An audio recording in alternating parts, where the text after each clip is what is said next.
And also thanks to the Mad River Brewing Company, proud supporters of Humboldt Crabs baseball. Steelhead Extra Pale Ale is always on tap, so grab one at the ballpark during the game or join them in sunny Blue Lake for a beer or a burger in the beer garden. They're open every day. All right, they're about to introduce the players for both teams, and we're about to get started. The Crabs are in their, let's see, how do you describe it? Their road uniforms. They're navy blue. They don't wear them very often anymore, but they used to wear them more regularly. But these are navy blue jerseys with red striping across the shoulders that go vertically down the arms, and white trousers. And the Seals tonight in sky blue jerseys with white trousers. And the stadium announcer, Kevin Wired, is introducing the players now. Let's go back to the studio for a quick break, and we'll come back with Crabs baseball. This is 1480 KGOE.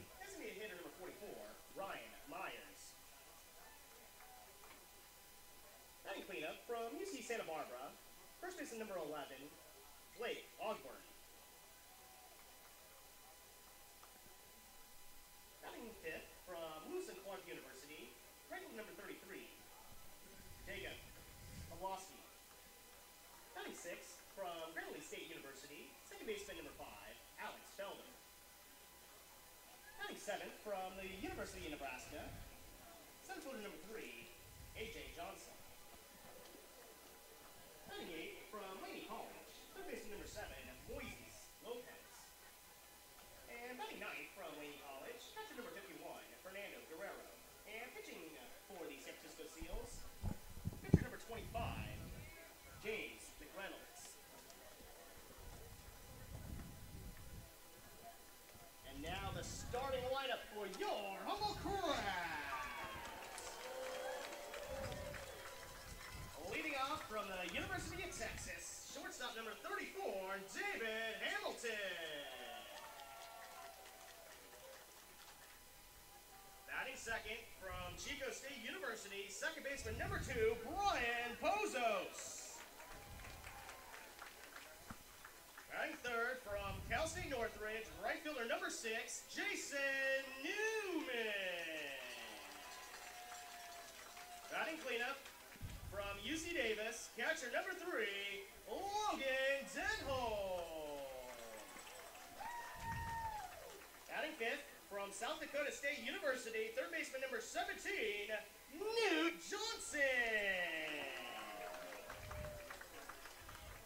Batting sixth from Washington State University, first baseman number 16, Jacob Thurber. Batting seventh from Fresno State University, designated Welcome back. number 4. All right, welcome back to the ballpark. Tonight's umpires, John Swanson is at home plate. Don Hofacker is over at first, and Chris Peterson at third. They're still introducing the players. We're about to have, well, looks to be an electric national anthem tonight. Still not quite ready to go. A little bit of late start. Well, I guess not. We're on time. The Crabs come in as a team batting .285 against a .223 batting average for their opponent. They're out slugging their opponents .445 to .301, and their on-base percentage is .390 as opposed to .316 for their opponents. Those are all just great numbers. They've also out-homered their opponents 31 to 11, all of which adds up to a run differential, .261 for the Crabs and 128 allowed by the pitching staff. So here's Eyes Anonymous, which is a local band who are going to do an electric and apparently singing version of the national anthem.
All right, that was Eyes Anonymous with the national anthem, and quite a voice there by that singer.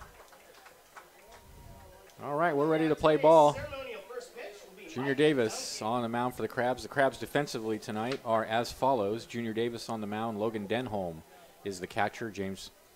Jacob Thurber at first base. Brian Pozos at second. Newt Johnson at third, and David Hamilton at short. In left field, it's Mason Cirillo, Austin White in center, and Jason Newman is out in right field. All right, the first pitch is thrown out, and it's a perfect strike. And we're ready to play ball. Today's umpires will be John Swanson behind home plate, Don Holtbacker at first base, and Chris Peterson at third. Pretty good crowd on hand. Not quite overcast skies, some big fluffy clouds, but the sun's still shining through for the most part, although the clouds are beginning to roll in. It was a lovely day in Arcata today, and just a great night for baseball. Lots of folks out tonight, and of course a lot of folks out here to see the band as well as the ball game, and they're in fine form as well. So do we have an update on last night's, the umpire from last night, what was his name? Dan Osborne. We do not have an update on whether he's not. We know he's not here tonight, but we don't know his condition. So if I find out anything, I'll try to find out tonight and relay that information to you. He was hit. You may remember, or you may not know if you weren't listening last night. He was hit in the mask with a foul tip last night, and left the ball game. He left on his own accord, so I think it was just a precaution. But we'll try to find out as much as we can tonight.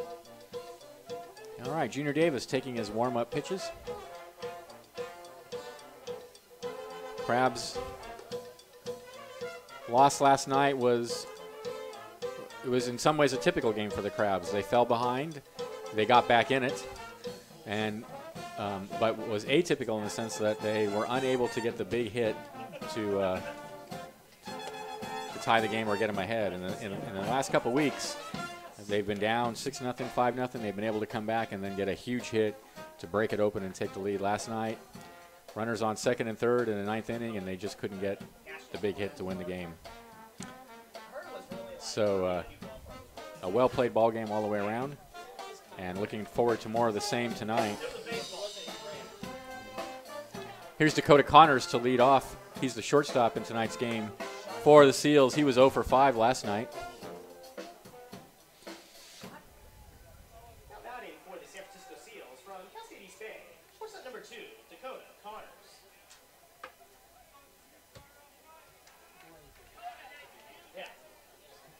All right, Davis into the windup, and the first pitch of the game is a fastball that misses high.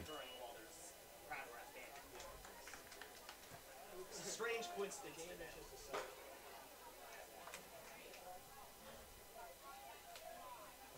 1-0 pitch, right down the middle for a called strike.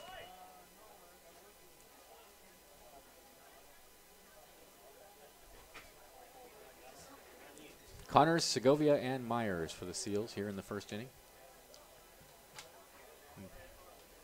The 1-1 is in the dirt. The wind is non-existent, more or less, on the field. Flag hanging limply out in center field.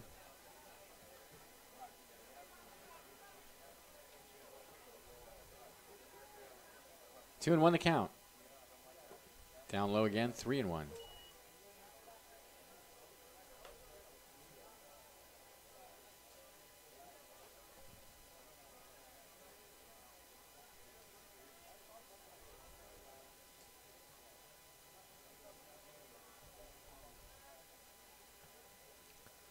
Three-one is line at second base. A nice leaping catch by Brian Pozos for out number one.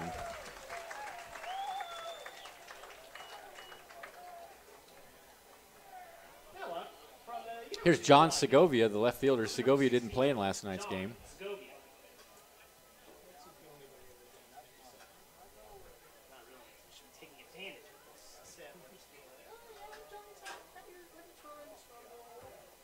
Here's the pitch.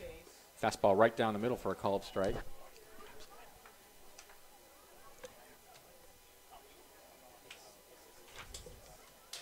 Oh, and 1 the count. And the next pitch is a ground ball over to third. Johnson has it. Throw to first, 2 away.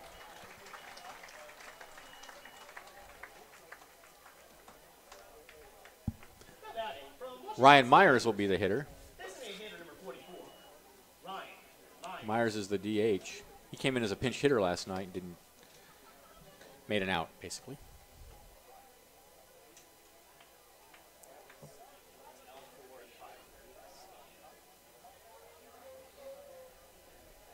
Davis rocks and comes home with a breaking pitch and a good one on the outside corner for a called strike.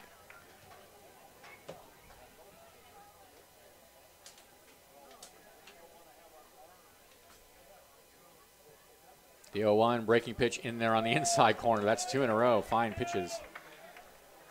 Excellent location. And he's quickly ahead of Myers, 0-2.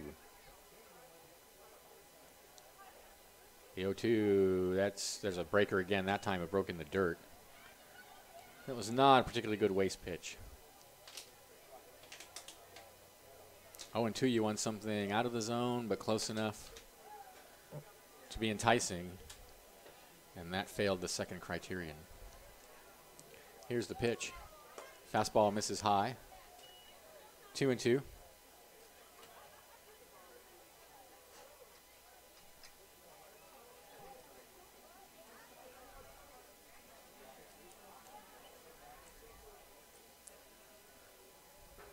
Davis, long look in. Now he's ready. And comes home 2-2. Swing and a foul tip. Got him. Inning over. Seals go 1-2-3 in the first. Crabs coming up. This is Crabs Baseball, 1480 KGOE.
All right, welcome back to the ballpark. Thanks to Harper Ford, Harper Motors is proud to be one of America's oldest automobile dealerships. Established in 1912, they're a true family business that has been serving the North Coast for over 100 years. With every Crabs home run, Harper Ford will donate $50 to District 26 Little League, so go Crabs, go. Also, the Lost Coast Brewery. Take a brewery tour at the new Lost Coast Brewery's huge $27 million bottling facility, where you can find T-shirts, sweatshirts, hats, bottle openers, stickers, and, of course, beer. Kids are welcome. The tour schedule is Friday through Sunday at 12 o'clock, 1 o'clock, 2 o'clock, 3 o'clock, and 4 o'clock there at 1600 Sunset in Eureka. All right. Hamilton, Pozos, and Newman for the Crabs. Hamilton 2 for 5 in last night's game, which means that his batting average coming into tonight is now .310. An excellent .425 on base percentage and a fine .483 slugging percentage. He's doing a great job as a leadoff hitter, and he's doing a great job as a shortstop. Here's the first pitch from James McReynolds, and it's swung on and missed. McReynolds, tall right-handed pitcher. 0-1 the count to Hamilton. The 0-1 is hit foul, out of play.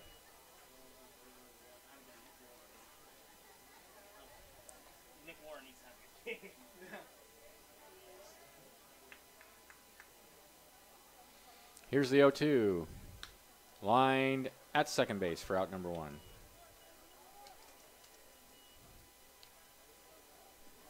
That brings Brian Pozos to the bat. Chico State University, second baseman number 2, Brian Pozos. Pozos didn't play in last night's game. He comes in batting .254. Right-handed hitter against the right-hander McReynolds. Takes a pitch down and away.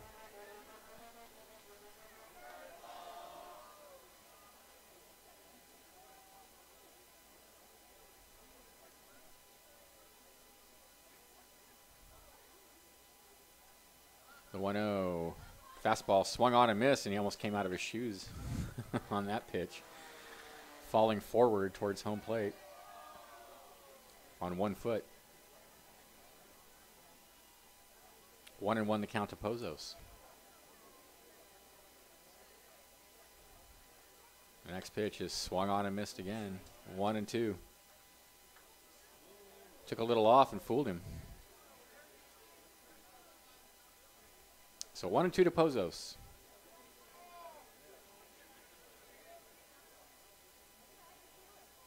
Here's the pitch. Swung on and missed, got him. They're going to have to throw to first as the ball briefly got away from the catcher. But they do, and there are 2 away. Last night we had 3 runners reach base last night on strikeout wild pitches. Right fielder number 6, Jason Newman. And I don't think we normally see that 3 times in a season, let alone 3 times in a game. But last night, 2 for the Seals and 1 for the Crabs. So here's Newman, the right fielder tonight. I think that may be the first time he's played right field. Comes in batting .322 with a 504 slugging and a .420 on base percentage. Here's the first pitch, and he foul tips it. Last night he was 0 for 4 at first base.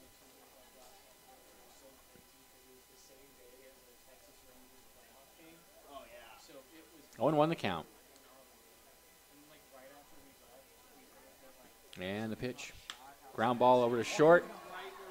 Third baseman cuts in front, fields, and throws him out for out number 3. Crabs go in order in the first. There was no score. This is Crabs baseball, 1480 KGOE.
Oh, thanks. Top of the second inning. It'll be Ogburn, Pavlovsky, and Felder for the Seals.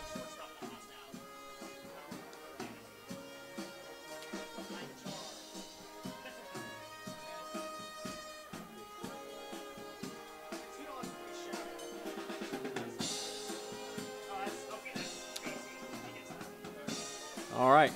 Here's Blake Ogburn. Didn't play in last night's game. Right-handed hitter against Junior Davis.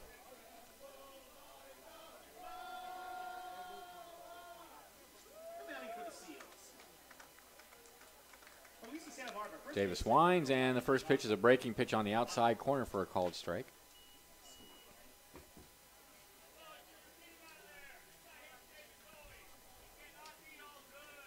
Oh, and 1 the count. And the pitch is a fastball in the dirt, 1-1.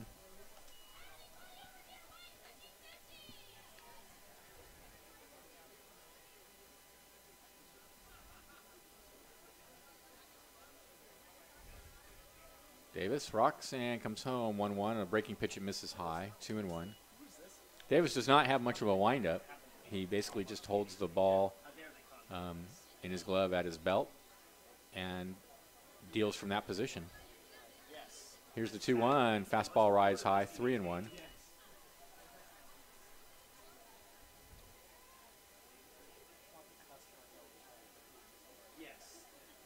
And a 3-1 pitch. Ooh, catches the outside corner. Close pitch. 3-2.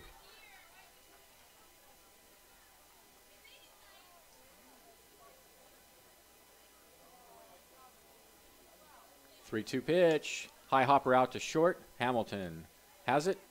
Throw to first. 1 away.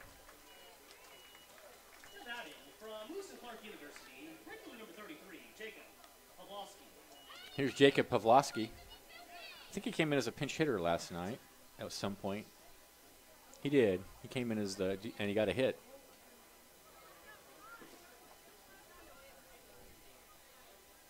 Right-handed hitter. Davis rocks and deals a fastball away.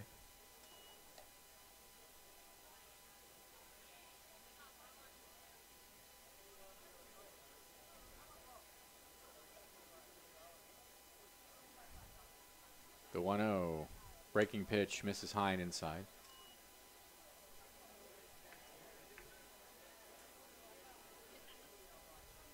Two balls, no strikes to count. And the pitch. Fastball down and away, 3-0.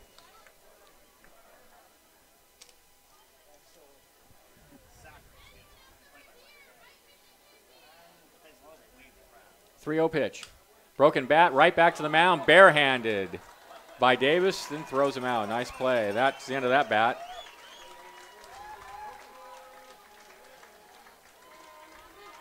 Wasn't hit very hard. He hit it hard on the ground in front of him, and so by the time it reached Davis, it wasn't moving with much velocity. At the plate from Grambling State University, second baseman number 5, Alex Feller. Oh, I guess I was off the air. I don't know why. Did you just cut me off? Huh. All right, well, we're back. Sorry about that. Pavlovsky just grounded, hit a hopper back to the mound, so there's 2 away.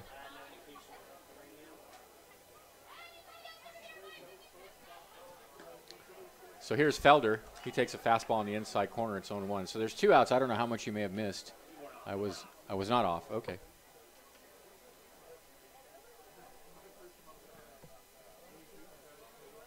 Oh, and 1 the count.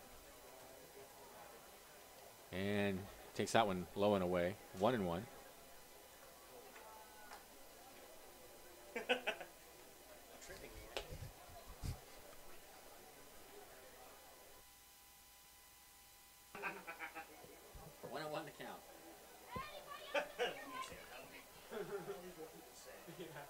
And now time's called.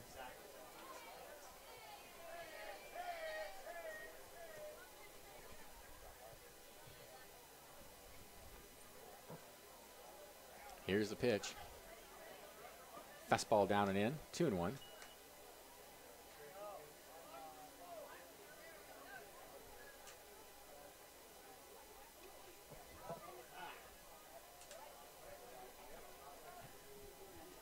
And there's a slow roller out towards short. Hamilton scoops it up and throws him out for out number 3. So a quick inning for Davis and the Crabs. We're tied at 0. This is Crabs Baseball, 1480 KGOE. I can't tell which. Okay, I'm. Retired in order. Seals retired in order. 1, 2, 3. No runs, no hits, no errors. Nobody left as we go to the bottom of the second inning, and it remains no score.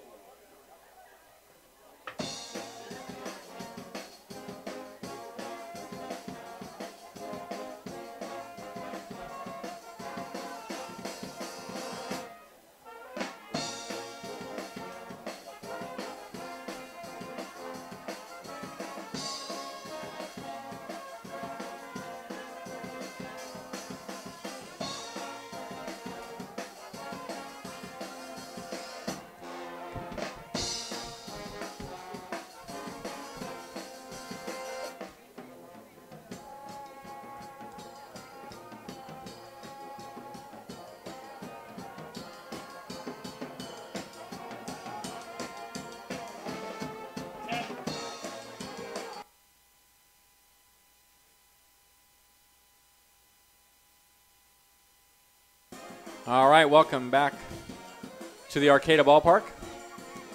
Denholm, Johnson, and Thurber to bat for the Crabs in the bottom of the second inning. No score. Now batting for the Crabs from Denholm in last night's game was the catcher. He was 1 for 5 with a run scored. He comes in batting 200 exactly. James McReynolds out on the mound for the Seals. High leg kick, and the fastball is down low.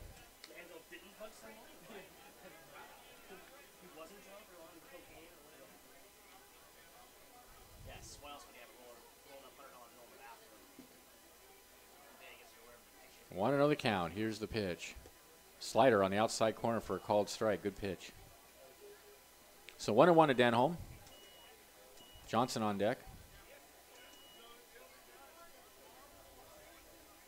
The 1-1 is swung on and missed, and 1-2 is the count, I guess. And now he's going to have to throw down the first. So somehow I missed the count there. One away. Now batting from South Dakota State University, third baseman number 17, Newt Johnson. Here's Newt Johnson. Didn't play last night. Comes in batting .289, .435 on base percentage, .489 slugging. And there's a fastball down low.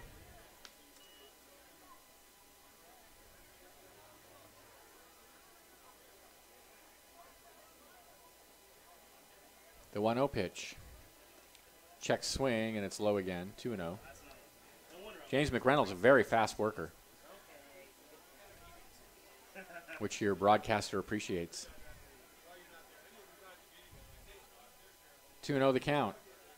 Oh, we tried to hold up on a fastball inside and couldn't do it. It's 2-1.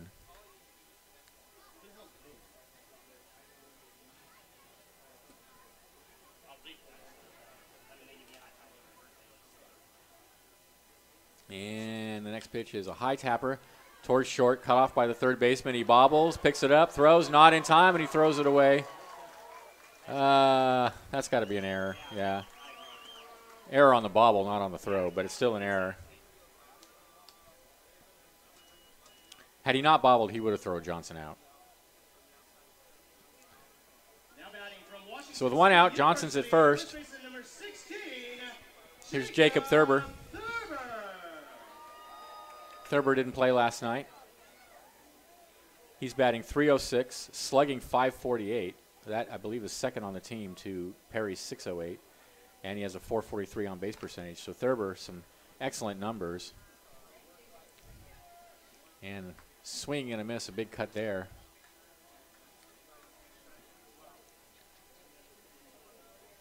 Four home runs. Perry leads the team with 5, but Perry has a lot more at-bats than Thurber. Johnson with a short lead at first. And McReynolds steps off.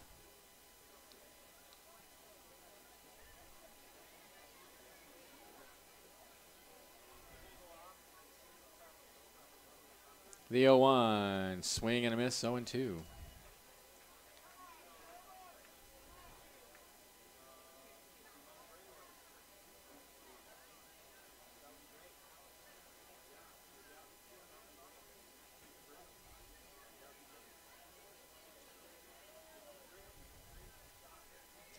Throw to first, and the runner dives back.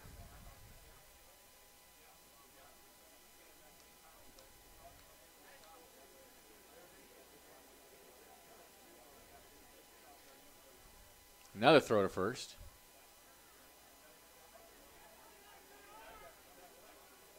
I don't know if Johnson's ever even attempted a steal. Oh, he's 2 for 2, as a matter of fact. No wonder the pitcher's so worried about him. There's the pitch, and it's inside. 1-2.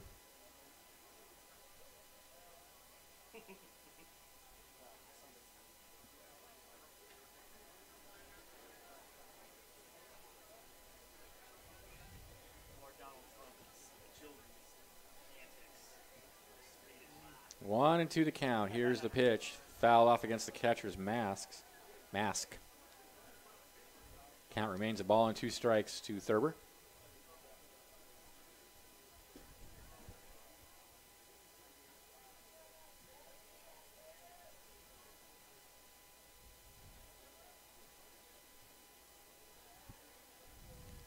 Laughlin slows down his pace quite a bit when he has runners on.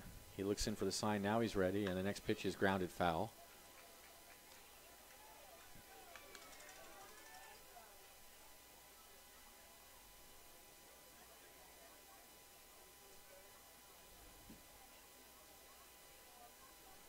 One and two to count. Johnson over at first, 1 out, no score. We're in the bottom of the 2nd inning.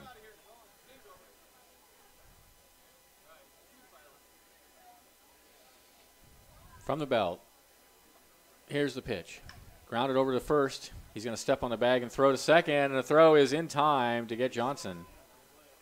So a 3-6 double play. Well done. Ends the inning. No runs, no hits. There was an error and nobody left. And at the end of 2, we have no score. This is Crabs Baseball, 1480 KGOE.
All right, we're back thanks to the Alibi. Now 2 locations open on the Arcata Plaza to serve you with a large breakfast menu and weekend specials and pub food, local microbrews, chicken wings, live music, and their breakfast. Breakfast menu is even better than ever. In fact, it's Crabs board member approved.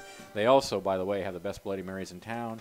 And when Crabs play, beers are $1 off. That's the Alibi on the plaza in Arcata. Let's see. Austin Johnson to lead it off for the Seals. I don't think he played last night. There was a Johnson, but I guess it was him. He was a pinch runner in last night's game. He takes a fastball inside. It's 1-0.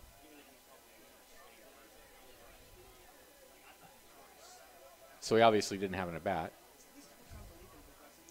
Here's the pitch. Ground ball in the hole on the left side. Knocked down by Johnson. Throw to first. Got him. Nice play.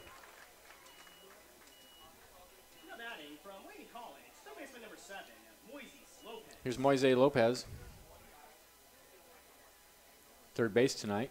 I don't know if he played last night. He came in as a pinch hitter last night and was 0 for 1.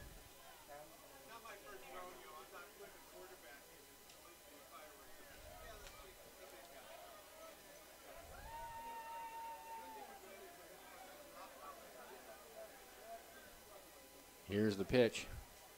Fastball down and away. It's 1-0.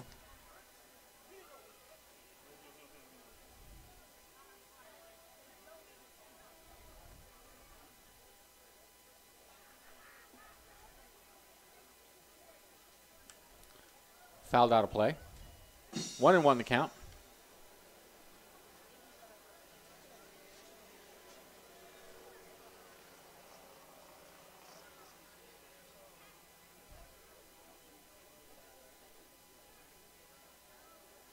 And Davis comes home 1-1 with a fastball down low, 2-1.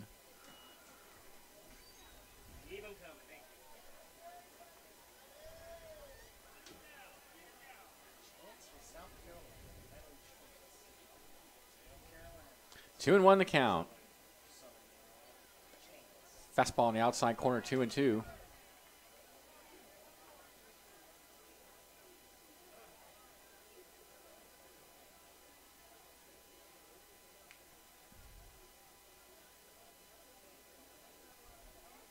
Here's the pitch.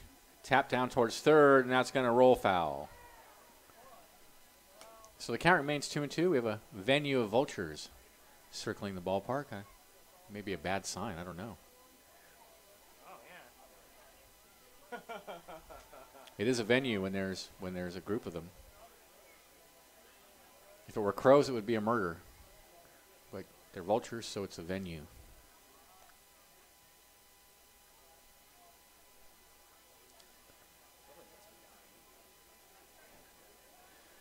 Meanwhile, it's 2-2 to Lopez. He had to get another bat. I think he broke his bat on that last foul ball. Yeah, right. Here's the pitch. Fouled up against the screen.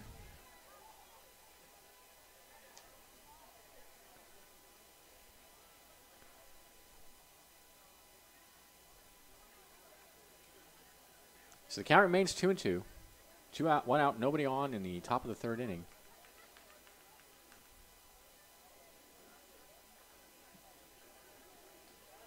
Davis into the windup, and the next pitch.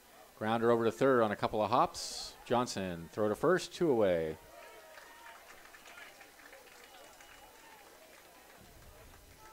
From Lady College, catcher number 51, Fernando Guerrero. Here's Fernando Guerrero, the catcher. He didn't play in last night's game.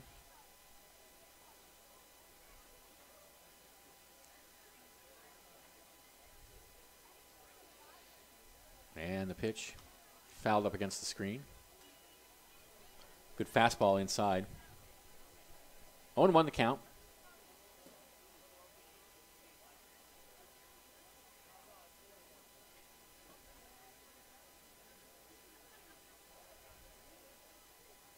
And the pitch.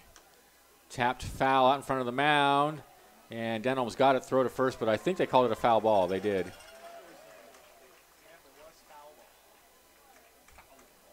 Nice play. Too bad it was a foul ball.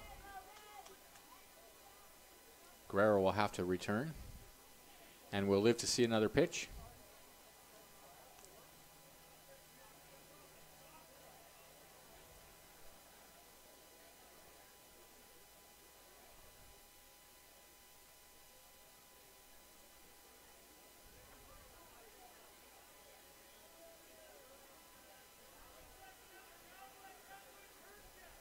All right, here we go. 2-2 the count to Guerrero. 0-2 the count to Guerrero. And the pitch. Misses high with a fastball.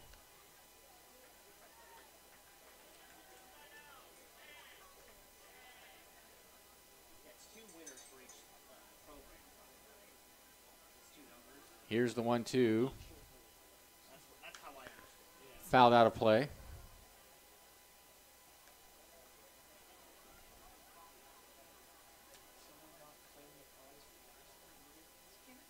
One ball, 2 strikes is the count.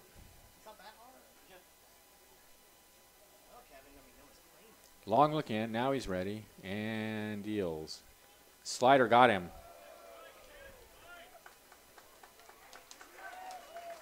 3 up, 3 down for the Seals in the third. Still no score. This is Crabs Baseball, 1480 KGOE.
All right, we're back.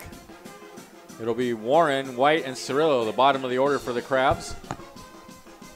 Bottom of the third inning, no score. There's only been 1 base runner in the game, and that was Johnson in the last inning, who got aboard on an error. James McReynolds out for his third inning of work for the Seals.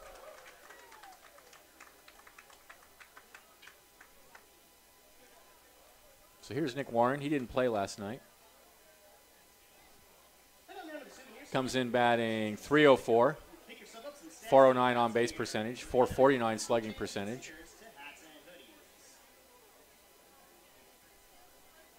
Now batting for the Crabs from Fresno State University, designated hitter number 4, Nick Warren. So McReynolds, high leg kick, and he comes home with a fastball. It's hit in the air to left center field. That is going to be caught on the dive by the center fielder in a collision between the two. Not a serious collision. He just sort of tripped over him, but a nice play by center fielder Austin Johnson. plate from for out Fresno number State one. University, center fielder number 9, Austin White. Here's Austin White. Didn't play last night. Comes in batting .236. Leads the club with 10 doubles.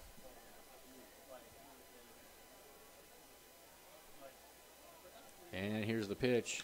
Hits that one in the air, right center field. And deep, the center right fielder going back, and he's got it near the warning track for out number one. That was not hit as hard as it seemed like it was. Now batting from Washington So quickly State 2 away here for the University, Crabs. left fielder number 12, Mason Cirillo. Here's Mason Cirillo.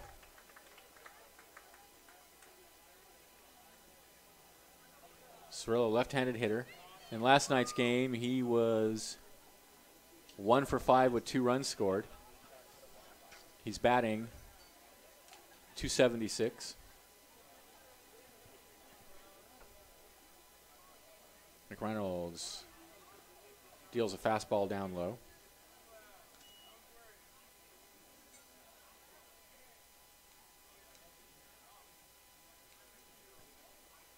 One another count. Here's the pitch. Fastball misses away, 2-0.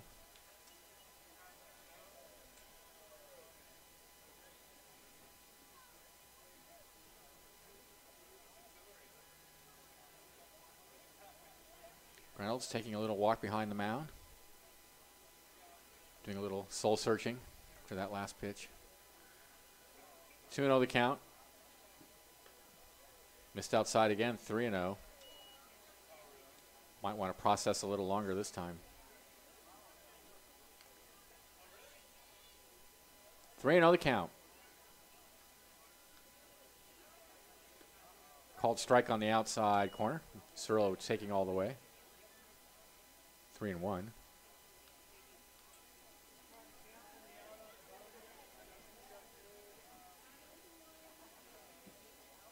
And the next pitch. Ground ball up the middle. Over to get it is Connors. Behind the bag, throw to first. Nice play, inning over. Crabs go in order in the third. Still no score. This is Crabs Baseball, 1480 KGOE.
Welcome back to the ballpark.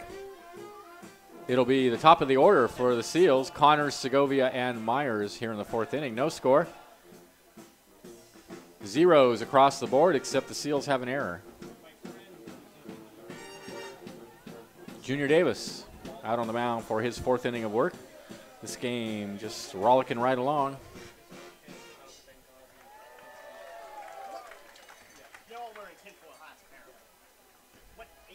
Connors lined to second in his first at bat. Batting for the Seals, leadoff hitter, shortstop number 2, Dakota Connors. Awesome. Davis winds and comes home with a fastball, misses high. He doesn't really wind. He more or less rocks, but at any rate, the first pitch was a ball. 1-0 to Connors. Here's the pitch. Popped high in the air on the infield. Davis is calling for it in front of the bag. Now it's going to be the catcher Warren instead. One away. That was hit about 5 or 6 feet out in front of home plate on the left side a little bit.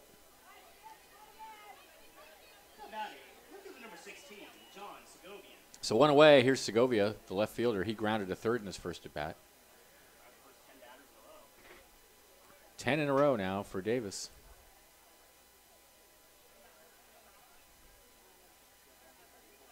Looks in, deep breath, and here he comes.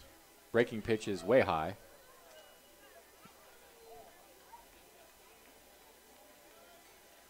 Davis is a little more deliberate than most of the Crabs pitchers. The 1-0 pitch is out of play. A ball and a strike to count.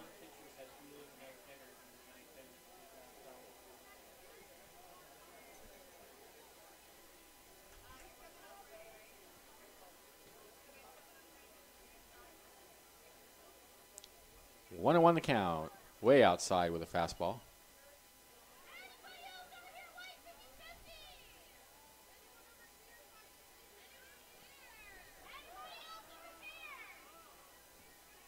Two balls and one strike to count. And the pitch from Davis. Line foul into the right field picnic area. Who's the picnic tonight?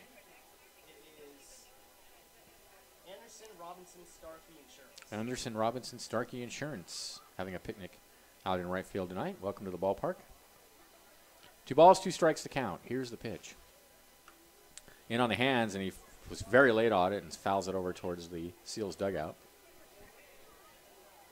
That was a breaking pitch. It almost seemed like Segovia just sort of decided to swing at it at the very, after an afterthought.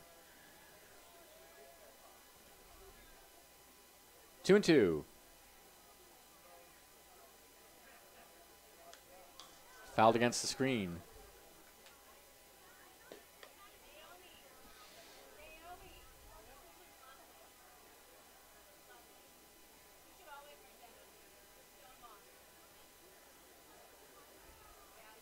Count remains 2-2. 1 out, nobody on. Top of the 4th inning. Davis shakes off a couple of signs. Now he's happy. And he hits that one high in the air, shallow right field. Pozos going out on the grass, and he has it for out number 2. So a couple of pop outs here to begin the 4th inning. And that'll bring up the first baseman, Ryan Ogburn. What's his name? Ryan Myers. Oh, Ryan Myers. I thought it was Ogburn. This is Myers, right? Yes. Thank you. Ogburn is on deck. Yes, spot. Myers struck out in his first at bat. Here's the pitch. This is down low.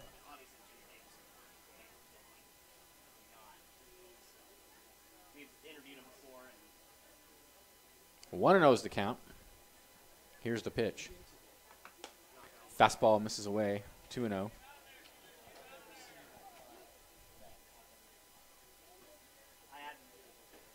the opportunity to call a high school no-hitter once. 2 balls, no strikes to count. Here's the pitch. Breaking pitch is in there on the inside corner. Nice. 2-1. That was a good pitch.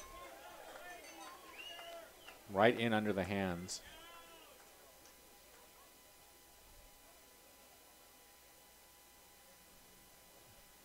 The 2-1. Breaking pitch is hit on the hole on the left side. Backhanded by Hamilton, and he drops it. That'll be an infield hit for Myers. So thus ends the no-hitter for Davis. Myers aboard with 2 outs. Ball was hit in the hole on the left side. Hamilton got over there quickly. But even had he backhanded it cleanly, I don't think he would have gotten the runner. And if he had gotten him, it would have been a brilliant play. So Myers is over at first. Here's Ogburn. Grounded to short in his first at bat. And the first pitch to him is a fastball in there at the knees.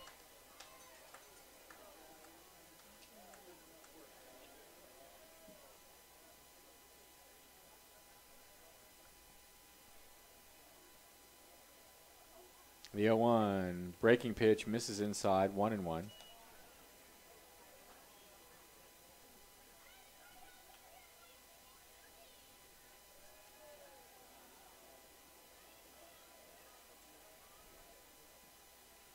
The 1-1 pitch misses away and gets all the way to the backstop. And that is going to be, I'm tempted to say, did it bounce? Did it bounce? I think it bounced. So a wild pitch.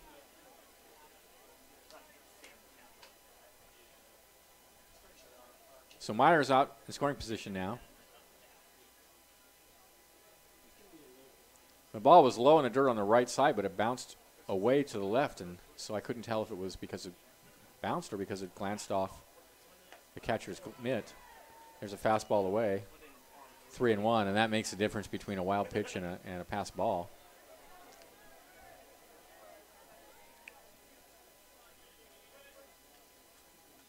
So 3-1 now, the count to Ogburn. And the pitch. Ball 4. So that puts runners on first and second with 2 outs. Here's Pavlovsky, the right fielder. He grounded back to Davis in his first at bat.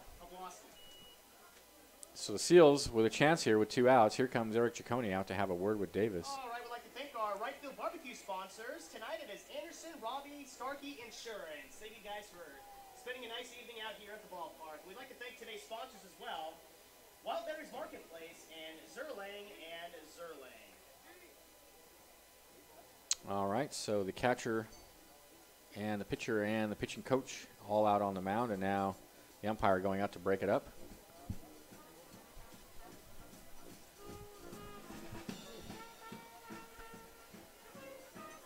All right, here's Pavlovsky.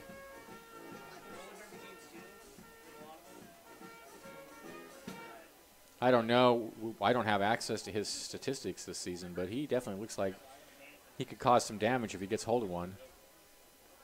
Myers at second, Ogburn at first. Davis looks out at second and deals a fast breaking pitch in there at the knees for a call of strike. Good pitch. 2 outs, 2 on. No score.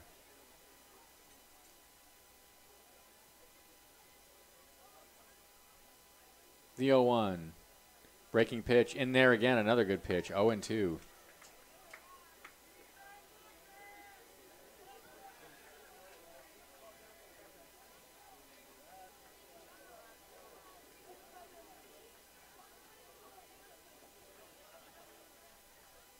The 0-2 fastball misses high and outside.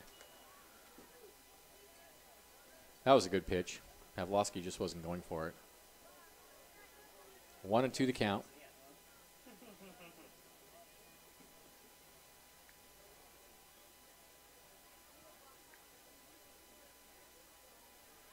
The 1-2 breaking pitch called strike 3. That was a beautiful pitch at the knees. Pavlovsky knew it.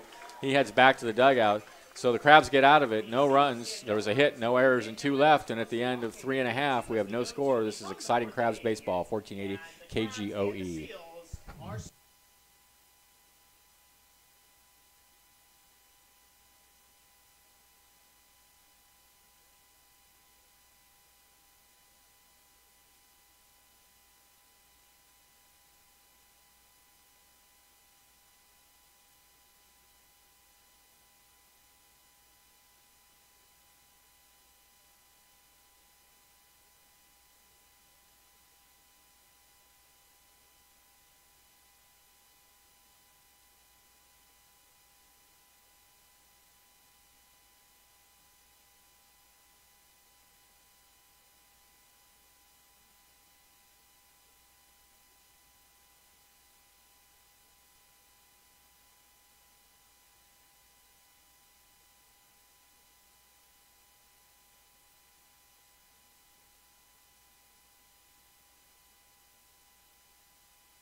Welcome back to the ballpark. Thanks to Eureka Rubber Stamp. The Eureka Rubber Stamp Company has been in business in Humboldt County since 1954. They're locally owned and operated, manufacturing rubber stamps, engravings, vinyl signs, lanyards, novelty items, stencils, and more. New memorial rocks are now in stock, and they're at 520 F Street in Eureka. Their business hours are 8:30 to 5:30 Monday through Friday. Here's Hamilton to lead it off, lying to second in his first at bat. Crabs do not have a hit in this game. Here's the pitch, and he takes way inside. No runs, a hit, and 1 error for the Seals. No runs, no hits, no errors for the Crabs. Bottom of the fourth inning, this game moving along lickety-split.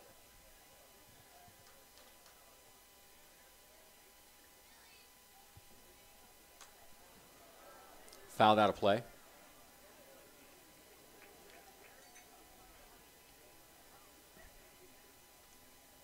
One ball, one strike to count.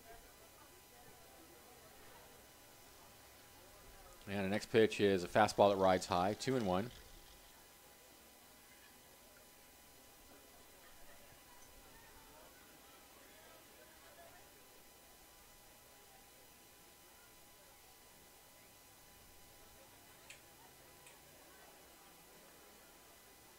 The 2-1 in the air to center field.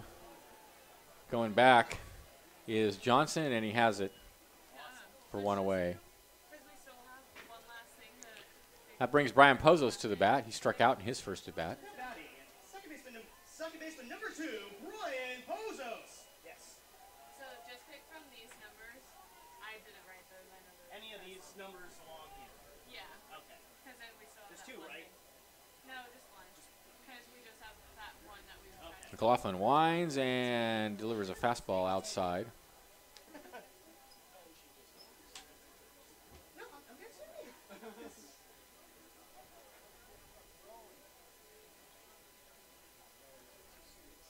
Here's the 1-0. Grounded foul, wide of third. One ball, one strike to count.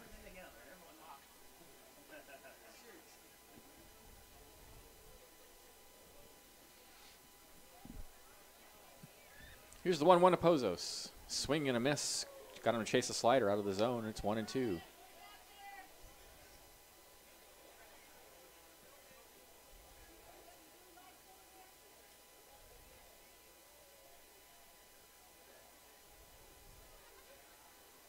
McLaughlin winds and comes home 1-2. There's that same pitch away, and he didn't go after it that time, so it's 2-2.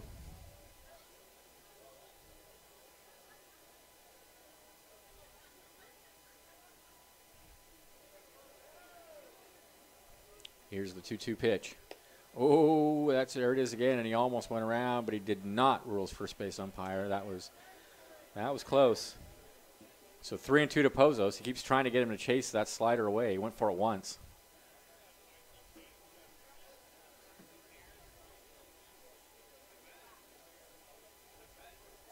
And 3-2 pitch. Popped high in the air, foul territory, right side. First baseman coming over, catcher coming over, and it'll be the first baseman, Ogburn, to put it away for out number 2. Now batting right fielder number 6, Jason Newman. So here's Jason Newman. 11 in a row now, retired. Sorry, 10 out of the last 11 retired by McReynolds. Johnson got aboard on an error, but he hasn't given up a hit yet or a walk. Newman grounded to third in his first at bat. Here's the pitch. Check swing on a fastball inside. It's 1-0. Pretty big crowd on hand tonight for Wednesday night. The bleachers are full. Here's the 1-0. Swing and a big swing and a miss, and it's 1-1. Quite a few folks out in the left field area.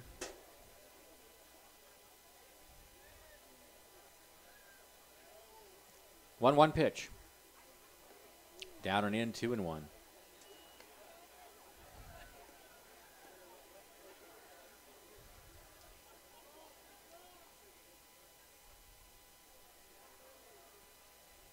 Here's the 2-1. Swing and a miss, had him out in front of that one as he took something off, and the count goes even at 2-2.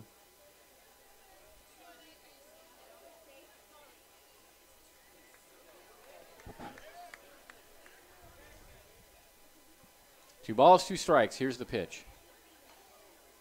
Inside. 3-2.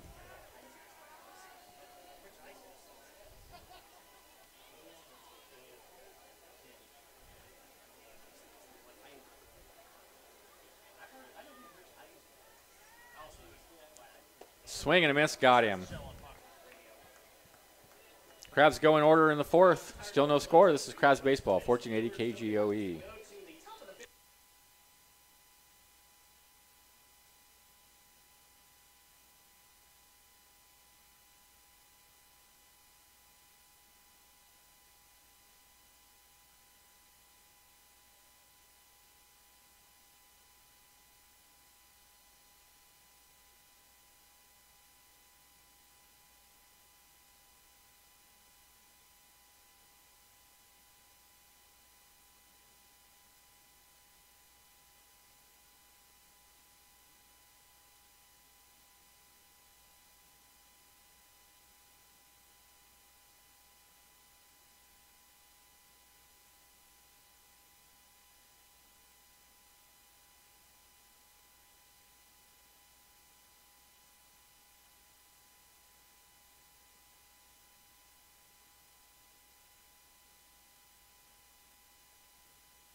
All right, we're back.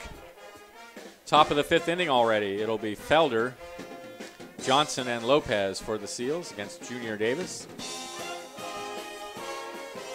A pitcher's duel here at the Arcata Ballpark on 80s night. 80s night, which I guess just means people dress like they're in the 80s and a lot of headbands, or a few headbands tonight. A lot of people didn't know about it. I don't know if we really advertised these things all that well. But there are a few people in headbands and flash dance kind of get-ups. But not much else about it, 80s. So here's Felder batting left-handed. Felder grounded to short in his first at bat. He takes the first pitch down low. It's 1-0.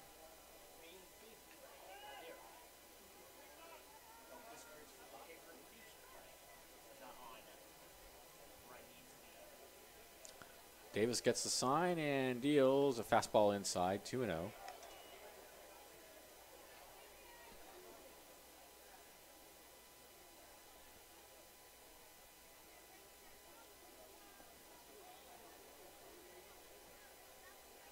Here's the pitch. Swing and a miss, 2-1. The thing I don't get about this ballpark is why we don't have a 60s night, since Arcata is sort of a attraction to, you know, hippies and people like that. And maybe it's every night 60s night. Maybe that's the point. There's a ground ball out to second. Backhanded by Pozos. Throw to first. One away. Be hard to know if we had 60s nights, I guess. 60s night.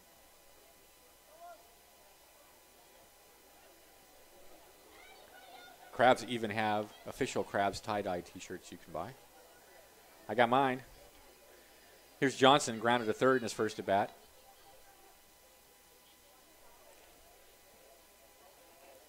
Fastball on the outside corner for a called strike.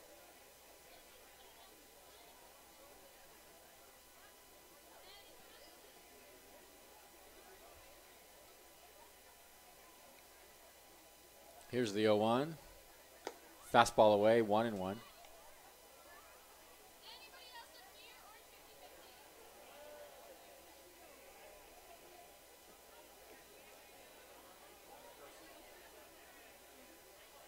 And the 1-1 breaking pitch is in there for a called strike on the inside corner.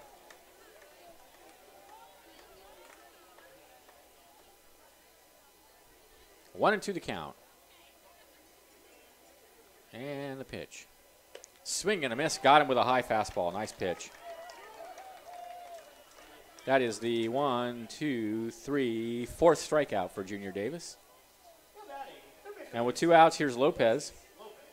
Lopez grounded to third in his first at bat.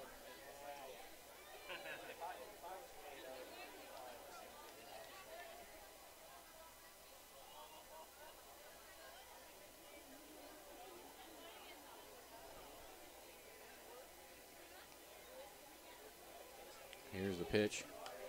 Fouled out of play.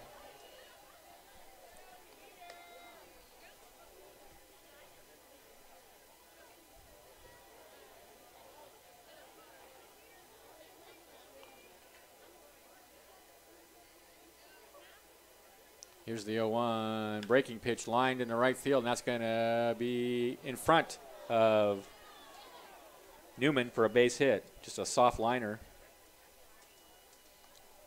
So second hit of the game for the Seals. Here's Fernando Guerrero, the catcher. He struck out back in the third inning. Oh, it's not Guerrero, huh? Maybe pinch hitter already. I wonder if he got hurt. This is 53. I don't see him on their lineup card. Jamison Nieto will be the hitter. He takes a fastball in the outside corner.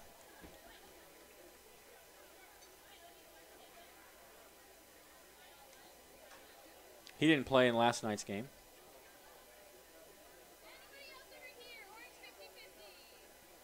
Hits a high hopper out towards second. Pozos will step on the bag for the force, and that'll end the inning.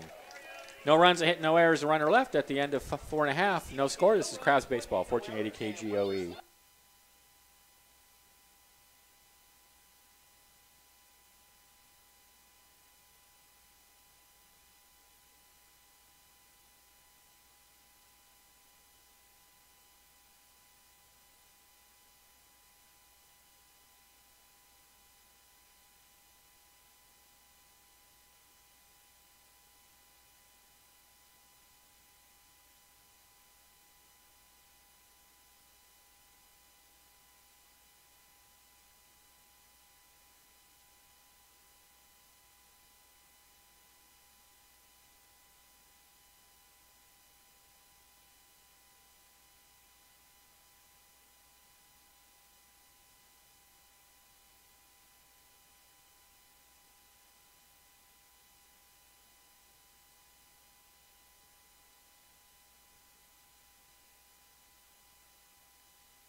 Can we have lights, please? All right, welcome back to the ballpark. Thanks to Patty Stokeham at Remax Realty. Crab sponsor and supporter for more than 20 years. Patty's been selling real estate for just as long. She'll handle all the legwork for you and cover all the bases. Give her a call today at 496-3295, or you can find her on Myrtle Avenue in Eureka. Thanks also to True Motion Fitness, a unique approach to movement health that features muscle activation techniques, personal training, and a unique movement space, all focused on building a stronger, balanced, and stable you so you can move through life and desired activities with greater enjoyment and efficiency. That's True Motion Fitness at 901 O Street in Arcata. Also, it's 822-3018. All right, Logan Denholm will lead it off for the Crabs. He's 0 for 1. Crabs have not managed to get a hit yet in the game. Still no score. Seals have 2 hits and an error. Zeros all the way across for the Crabs. McLaughlin into the windup, and there's a swing and a miss. Took something off and had Denholm out in front. James Reynolds has done a good job changing speeds, keeping the Crabs hitters off balance. Haven't really hit any balls hard tonight. Here's the pitch. Swing and a miss again. 0-2.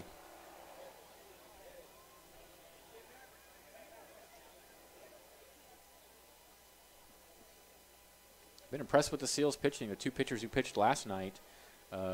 Here's the 0-2. Swing and a miss. Got him on 3 pitches. 1 away. It was Pig and Blackburn. And actually McLaughlin came in and got the save last night. And all 3 of them pitched very well.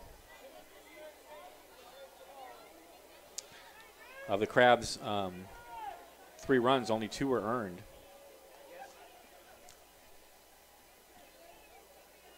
So here's Newt Johnson. Bored on an error back in the second inning. That's the only base runner the Crabs have had. Here's the pitch. Tap foul up against the backstop.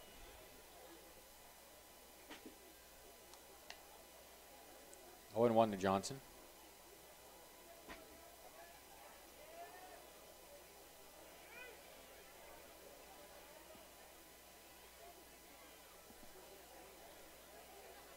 The 0-1 is in the dirt.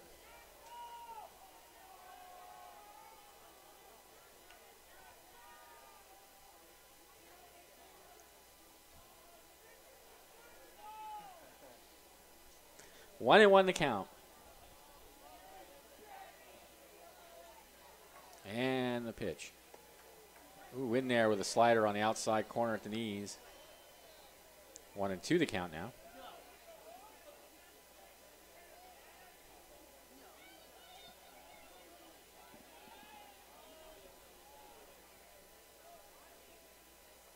And the pitch. 1-2 check swing. He didn't go around.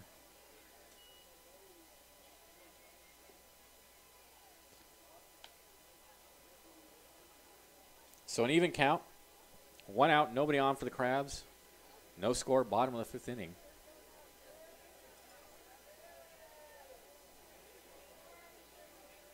And a 2-2. Swing and a miss, got him. Wow, that's 3 strikeouts in a row by McLaughlin. 1, 2, 3, 4, 5 on the evening. First baseman number 16, Jacob Thurber. Jacob Thurber will be the hitter.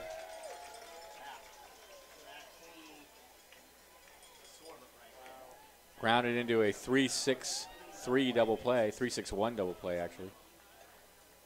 And there's a breaking pitch on the outside corner for a called strike.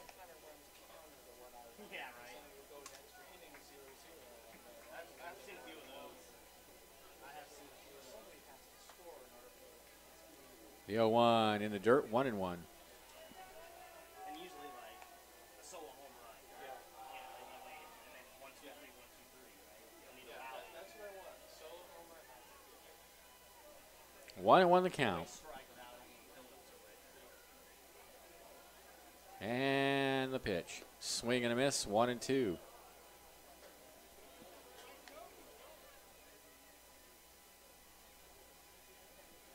Nick Warren on deck. 2 outs, nobody on for the Crabs. Bottom of the 5th, no score. The 1-2. Fouled out of play.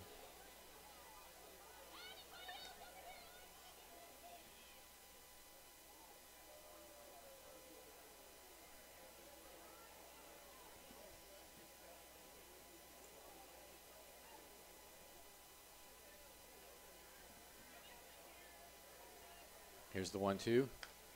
Fouled over towards the Seals dugout.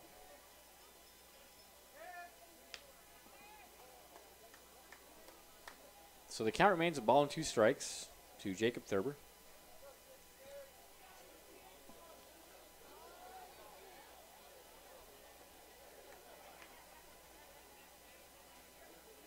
And the pitch. Lined into right field for a base hit. First hit of the game for the Crabs. And with 2 outs, that'll bring Nick Warren to the bat. Coming to the plate, designated hitter number 4, Nick Warren. Warren flied to center in his first at bat. So Thurber breaks up the no-hitter. Let's see if Warren can break up the shutout.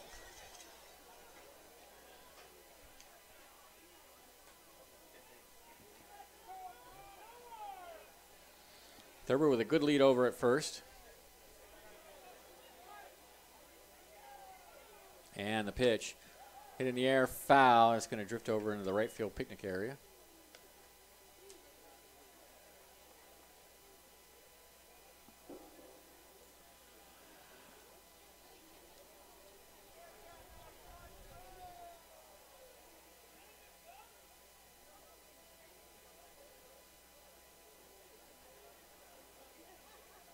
McLaughlin a long look in, 0-1 the count. From the belt, he comes home with a fastball down and away, 1-1.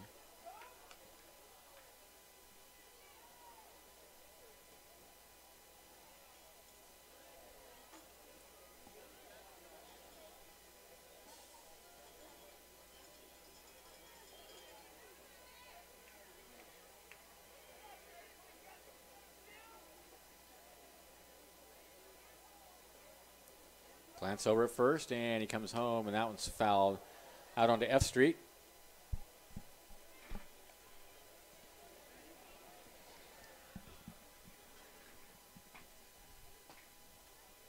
One and 2 the count.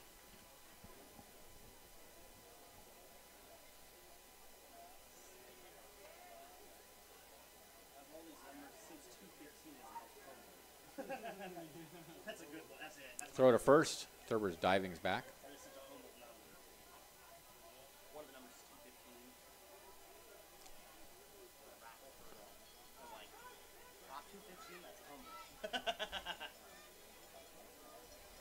1-2 the count. Here's the pitch. Slider way outside, 2-2.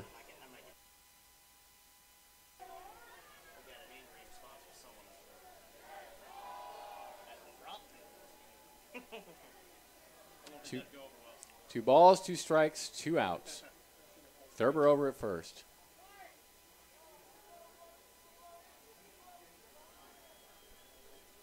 McLaughlin sets and deals. Outside, 3-2. Now the ball gets away from him, but no advance by Thurber. It goes all the way out towards the shortstop.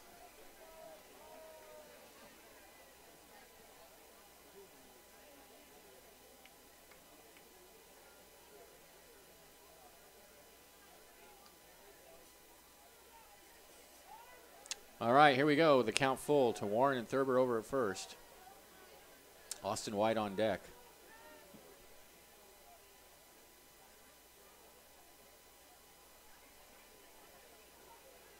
Here comes the pitch. Runners going, swing and a miss, got him. So he ends up striking out the side around the single. No runs, a hit, no errors. 1 left for the Crabs, and at the end of 5, no score. This is Crabs Baseball, 1480 KGOE.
Welcome back to the ballpark. It'll be the top of the order for the Seals. Connors, Segovia, and Myers with no score here in the 6th inning. No runs, 2 hits, 1 error for the Seals. No runs, 1 hit, no error for the Crabs. A mano-a-mano duel between James McReynolds and Junior Davis.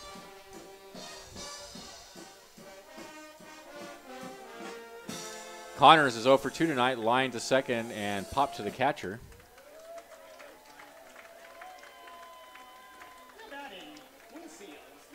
So here we go with the top of the 6th.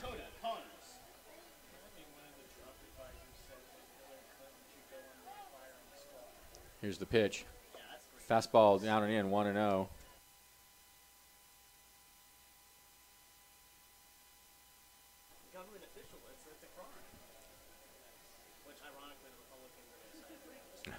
The 1-0 pitch.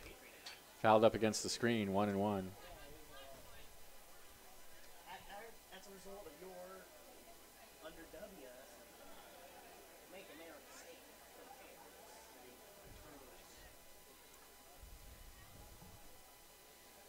One ball, 1 strike to count to Connors. Here's the pitch. Ground ball out to short. Hamilton has it and throws him out. 1 away. That'll bring Segovia to the bat.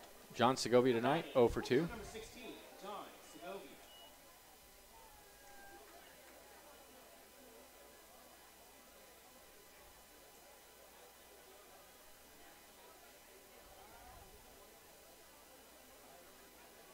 And Davis's first pitch to him is a slider swung on and missed. Good pitch.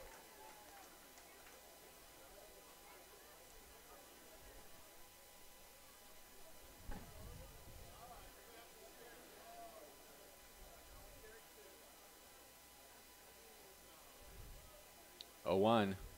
Grounded, just foul past third base. So Davis ahead 0-2 now.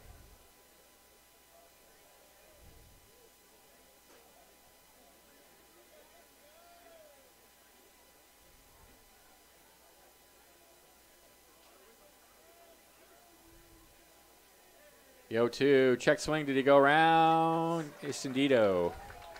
Strike 3. Fifth strikeout for Davis, and with 2 outs, here's Myers, the DH. He was one of the other strikeout victims back in the first inning, and then he singled in the 4th.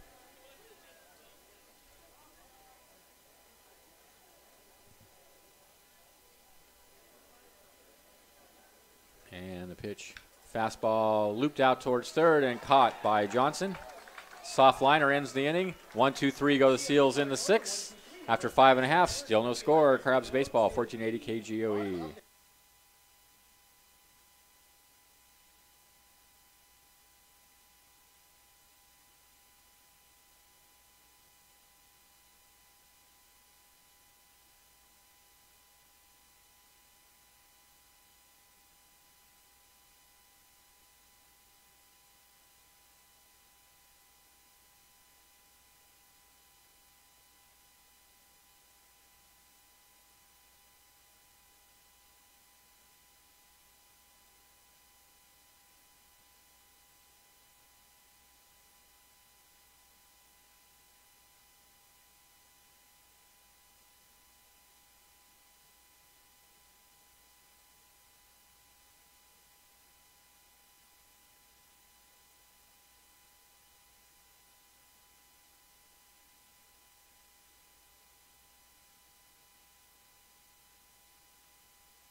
All right, welcome back to the ballpark.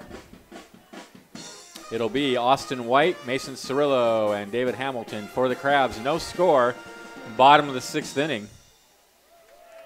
A right pitcher's duel here at the Arcata ballpark. White flied to right in his first at bat. James McReynolds out for his 6th inning of work for the Seals. Struck out the side in the last inning after giving up a single, or around a single by Thurber. And there's a big swing and a miss by White. It's 0-1. So McReynolds now has struck out 3, 4, 5, 6 Crabs hitters in 5 innings. It's 0-1 to Austin White. Here's the pitch. Swing and a miss, 0-2. So I'd say this Seals team is a lot better than we thought they were going to be. And a lot better than some of the teams that we thought were going to be really good teams. Like, for example, the Crawdads. And I think they're better than the Legends. They definitely played better than the Legends. 0-2 the count. Here's the pitch. High tapper over the mound and out towards second base. Going to be a tough play. Austin hustling down the line, and the second baseman throws it away. Well, I think it's a hit. I think that goes as an infield hit. The throw would have had him, but it took a nice play by Felder to even get to that ball because it was essentially a swinging bunt past the mound, and he had to rush on it and make a very quick release. So if he'd gotten him, it would have been a good play. White aboard on the single. So the Crabs have the leadoff hitter aboard here in the 6th. Not a big hit, but they'll take it. And here's Cirillo, grounded to short in his first at bat.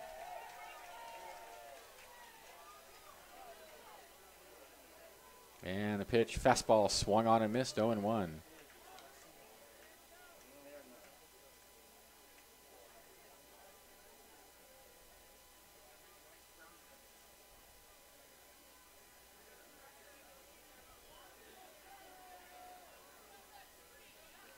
White takes his lead.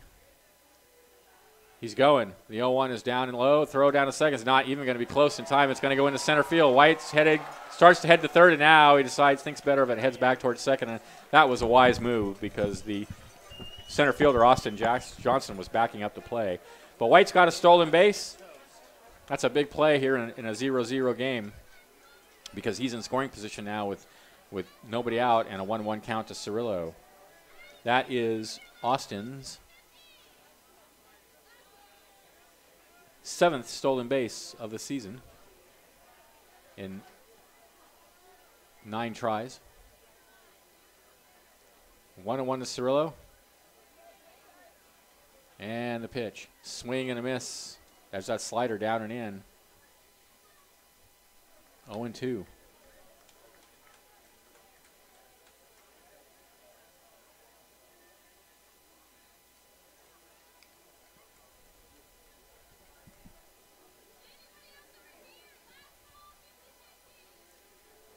One ball, 2 strikes to count to Cirillo.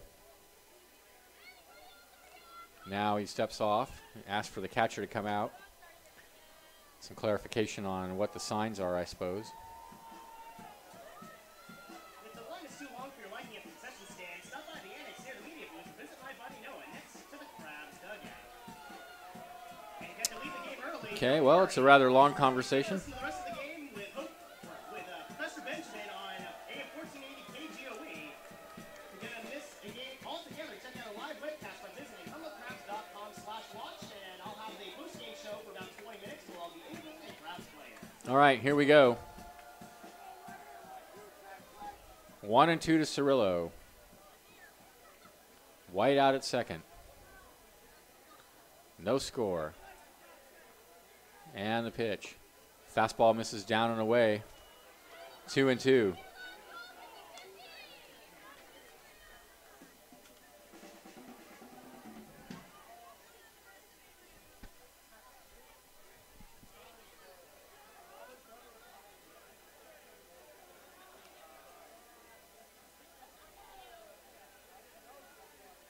Here's the 2-2. Ground ball out to short. The runner's going to advance as the out is recorded at first. So White 90 feet away from scoring. And with 1 out, here's Hamilton. Line to second and fly to center. Chris, give me 1 second. Stay here real quick. Now batting, shortstop number 34, David Hamilton. Well, the Seals will now bring the whole infield in on the grass. With the way Davis is pitching, they are not going to risk giving up a run, and that's probably a good choice, strategy-wise. So they're going to try to cut off the run at home. Here's Hamilton. I wouldn't be shocked to see a sacrifice bunt here. I mean, a suicide squeeze.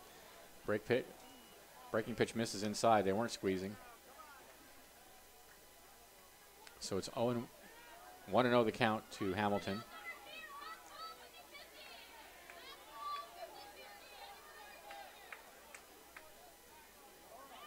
The 1-0. He takes outside. It's 2-0.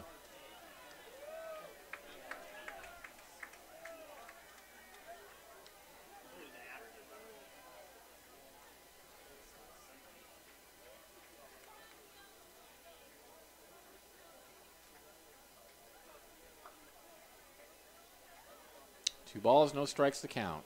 From the belt, McReynolds deals a fastball down and away, and it's 3-0.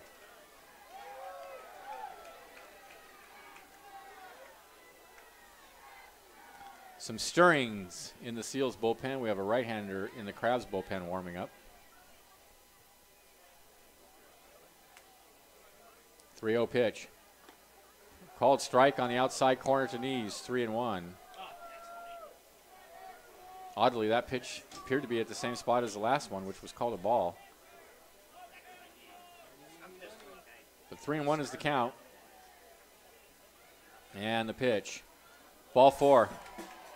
So Hamilton will head down to first, and that means that the middle infielders will go back to double play depth while the corner infielders will stay in on the grass. Brian Pozos will be the hitter. He's 0 for 2.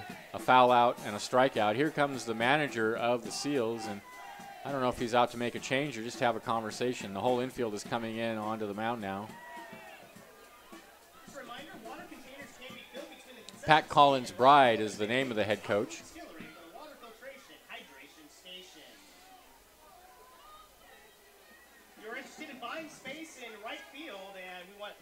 So I don't think he's going to make the call to the pen. At least he hasn't yet.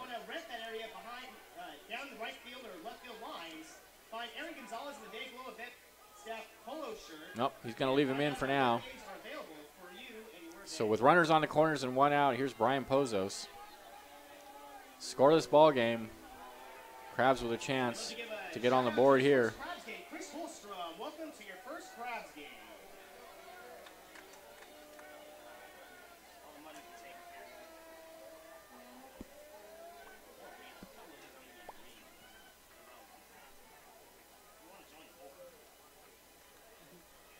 of. Okay, White at third, Hamilton at first.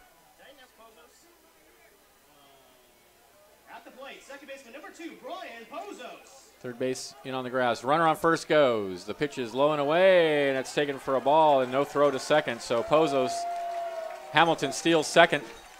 That is his team leading 12th steal in 13 tries. So much for the double play. Now they're going to bring the infield back in on the grass. 1-0 the count to Pozos. McLaughlin winds and deals. Ground ball to third. That's going to hold all the runners as Pozos is retired at first. So that's not what the Crabs had in mind there. A ground ball to third is not going to bring the run in. So with 2 outs, it'll be up to Jason Newman now. He's 0 for 2. Grounded out to third. Struck out. White at third. Hamilton at second. 2 away. No score. Bottom of the 6th inning.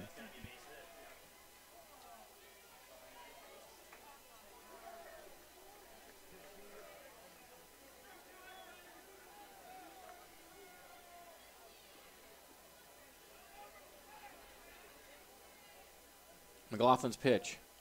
Check swing. Did he go around? Nope. 1-0.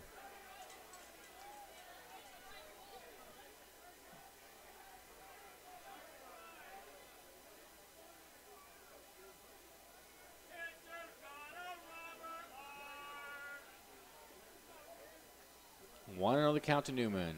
McLaughlin gets the sign. Rocks and comes home with a slider away, 2-0.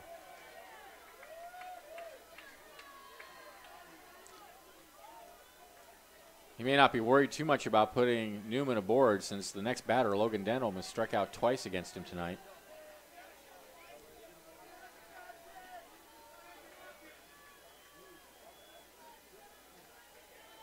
Here's the pitch. Fastball in there for a called strike. It's 2-1.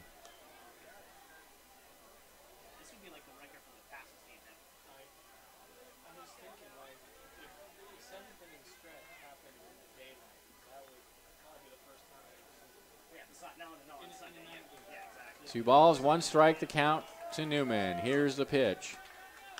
High hopper, foul past third base. So the count goes even.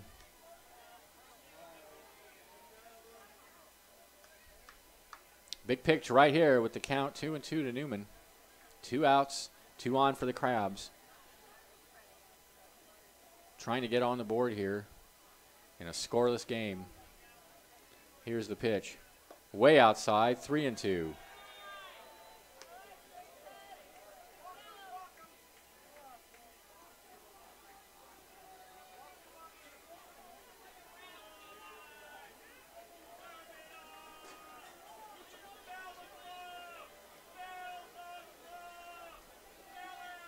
Three-two pitch. Ooh, tap foul.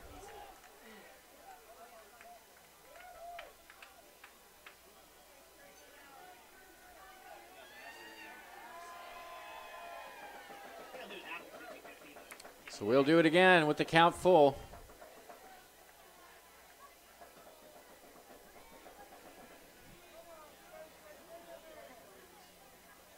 Newman has 22 RBIs.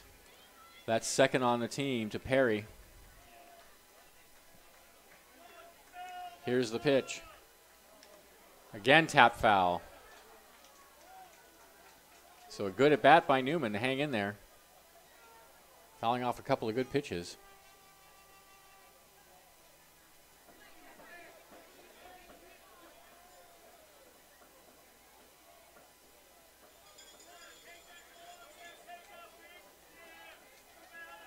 Three balls, 2 strikes. Runners take their lead. And the pitch. In the air down the right field line. That's big trouble. That's going to go all the way. Foul. Whoops. Darn it. I thought sure that was extra bases in the corner. And it just went foul. Oh, Everybody in the park suffering severe disappointment at that.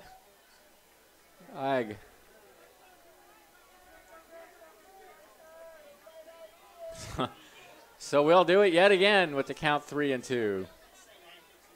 Another great ball game here at the Arcata Ballpark.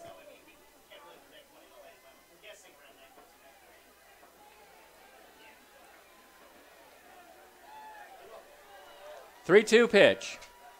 Got him. Inning over. No runs, a hit, no errors. 2 left for the Crabs. The end of 6, still no score. This is Crabs baseball, 1480 KGOE.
All right, welcome back to the ballpark. We have a new pitcher on the mound for the Crabs. It's Reed Fanenstein. He comes in with a record of 3-1. This is his 8th appearance. ERA of 2.45, 25 2/3 innings pitched. He's given up 7 earned runs, walked 4, and struck out 20. The line on Junior Davis is excellent. 6 innings pitched, 2 hits, no runs, 1 walk, and 5 strikeouts. But he cannot, unfortunately, get a win. Although he can't get a loss either. No score, top of the 7th inning. It'll be Ogburn, Pavlovsky, and Felder for the Seals. Reed Fanenstein. That's Frankenstein. Now batting for the Seals. Okay. Baseman number 11, Blake Ogburn. Ogburn, 0 for 1. Ground out and a walk. Just a reminder, last call for alcohol. Don't hate on Carl over there. He is just doing his job. Don't shoot the messenger, but it is last call for alcohol. All right, here's Ogburn. Reed Fanenstein, number 26 on the mound. And high leg kick and a fastball misses away. It's 1-0.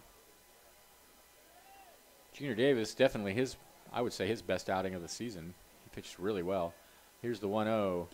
Fastball on the outside corner, good pitch. So a ball and a strike now, the count to Ogburn.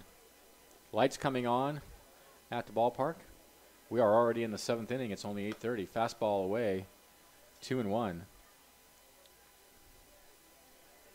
No runs, 2 hits, 1 error for the Seals. No runs, 2 hits, no errors for the Crabs. Both teams have left 3. Here's the pitch.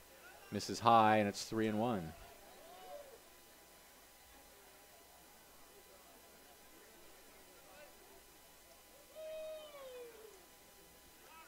The 3-1 is hit in the air to left center field. That is going to be into the gap. Austin Jackson on the run. It bounces up against the fence. On his way to second is Ogburn, and he'll cruise in there with a stand-up double to start the 7th.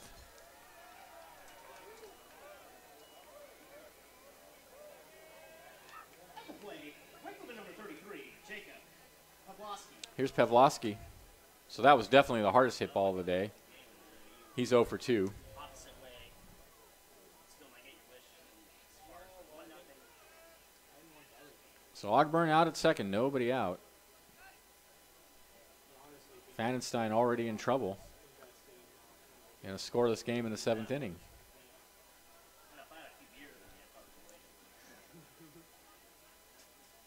Here's the pitch. Breaking pitch in there for a called strike. As Hoke always likes to say, it's these close games that the purists love because every pitch matters. 0-1 the count.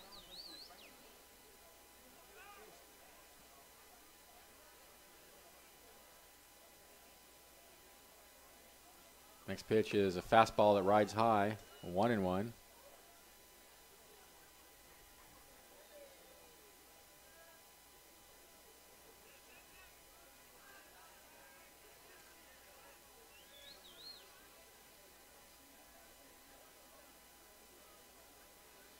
The 1-1 fastball on the outside corner for a called strike. It's 1-2.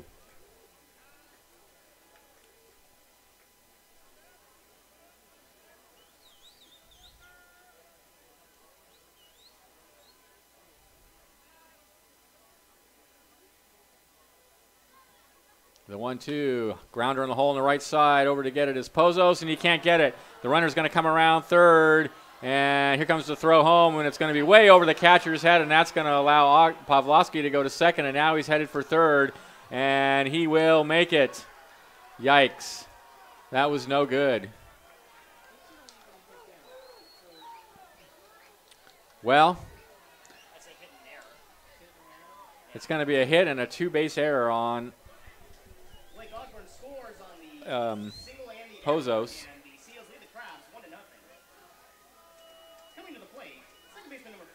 1-0 now in favor of the Seals. No RBI on the play.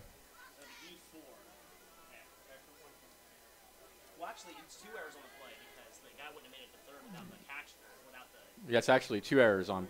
2 errors on. Right, that's right. Thank you. 2 errors on Pozos. There's a high hopper over the mound. Pozos has it. He's going to throw the runner out at first. The infield was in on the grass.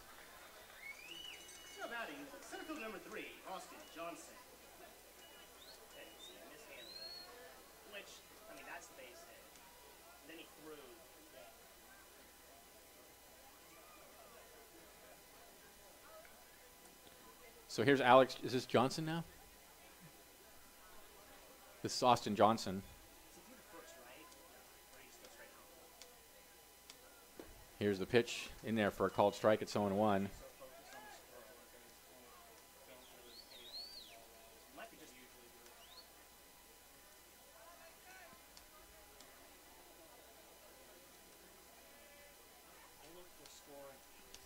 Infield in on the grass. There's a high hopper. It's going to be backhanded by Hamilton. What a throw to first. Is it going to be in time? Oh, my. No. Oh, what? Oh, my.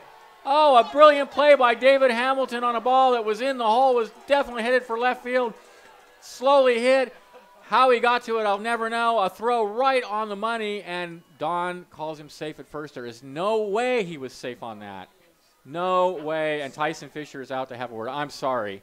That was a blatant mess up. Everybody, I don't think there's one person in the park that didn't think he was out on that. And now Tyson out to have a word. The run comes in to make it 2-0 in favor of the Seals. It'll go as a hit.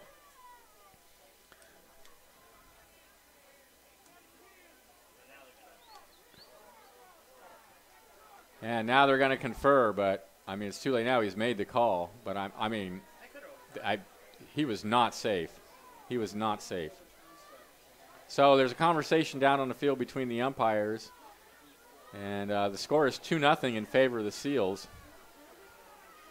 A wild 6th, 7th inning here. That was an incredible play by David Hamilton. I mean, that ball was just a high bounder, and it was so far in the hole. I mean, it was almost in left field when he caught it. And how he was able to turn and throw the ball to first with that much on it, I don't know. But what a play, and to have it called out safe at first is just really. And now Tyson Fisher getting really hot over there at first base, and honestly, I think he's got a case. I think Don absolutely blew that one. Don Holfack, our old friend, who comes up to the booth and does such a great. Oh, and now Tyson's been tossed out of the game, and yep, he's gesturing. Oh, well. 2-0 Seals. Official ruling, run scores on the RBI single by Austin Johnson. Seals lead the crowd. Come on, Don, wake up out there. What are you doing?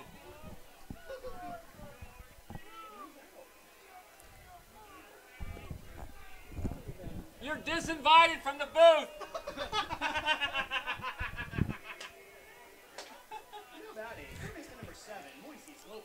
Here's Lopez. Johnson at first. I do want him to come up here so he can explain why he made that call. Unbelievable. All right. Johnson over at first. And the pitch to Lopez. Fastball on the outside corner for a called strike. I mean, it wasn't that close a play. I mean, he was out by at least a step.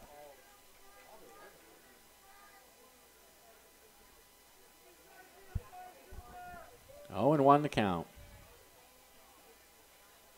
Toss to first, and the runner dives safely back.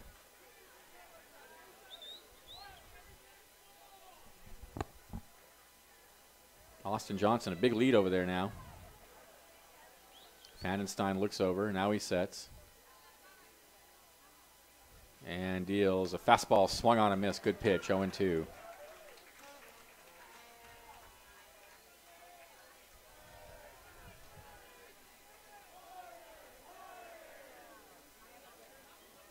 No balls, 2 strikes to count. 2 runs across the play here in the 7th inning for the Seals, and they have a 2-0 lead. Here's the 0-2. Misses high, throw behind the runner at first, and it's not in time.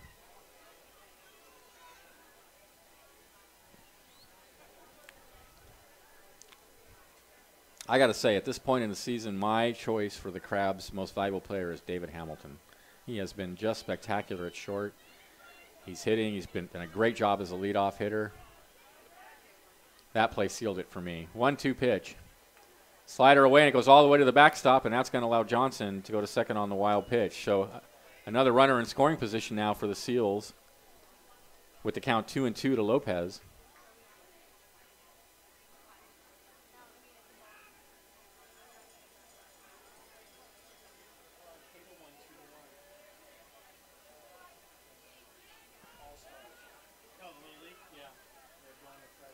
Runner goes. The 2-2 is swung on and missed. The throw down to third is not in time. So the strikeout is recorded, but Johnson goes to third with a stolen base. And here's Nieto. Not bad. Catcher number 53, Jameson Nieto. Nieto came in as a pinch hitter for the catcher Guerrero, went out to catch. I don't know if Guerrero got hurt or what, but he hit into a fielder's choice, did Nieto in his first at bat. Oh, no, this is not going to be Nieto. This is going to be somebody else. This is 36, Corey Henderson. At the plate, pinch hitting, number 36, Corey Henderson. And he hits one right back to the mound. Vandenstein will throw him out at first, and that'll end the inning. But the Seals get a couple of runs on 3 hits. There was an error and a runner left. There were 2 errors and a runner left. And at the end of 7, 2-0 Seals. This is Crabs Baseball, 1480 KGOE.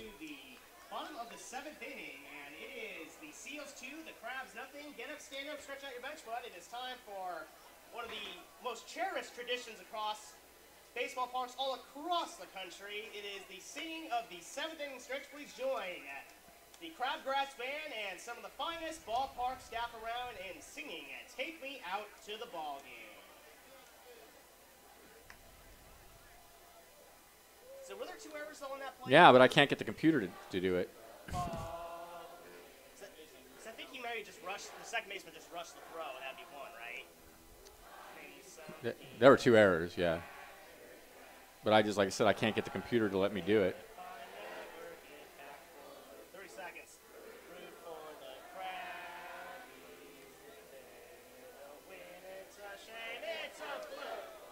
1, 2, 3. 10 seconds. Out at the old ball game.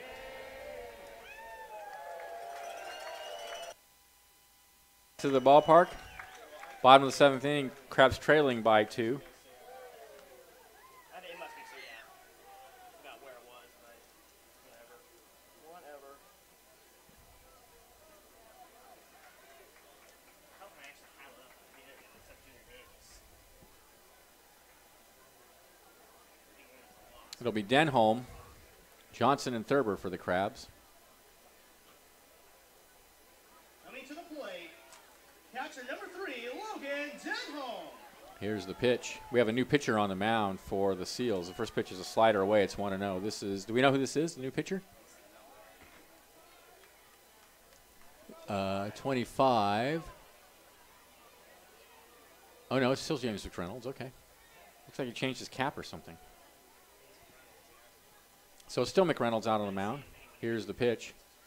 In the air, left field and deep, going back, back, back, back. It's going to be out of here. A home run for Logan Denholm.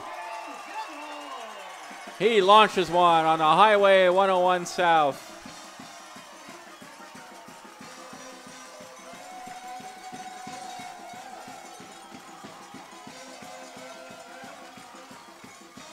Fourth home run of the season. And it's 2-1 in favor of the Seals. Logan Denholm with a solo home run. The Crabs trail the Seals 2-1. Coming to the plate, third baseman number 17, Newt Johnson. So here's Newt Johnson. That put a charge in the fans. What a ball game. He's had it all. Excitement, conflict, slider away, 1-0. People yelling at each other. You thought this was going to be like the Republican. You thought the Republican National Convention was going to be crazy. You should be watching this game. Here's the 1-0 pitch. Swing and a miss. It's a foul tip. It's 1-1.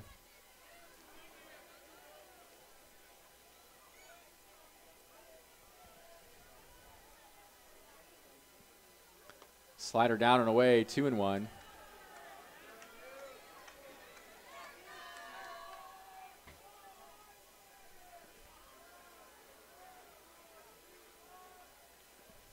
And the pitch.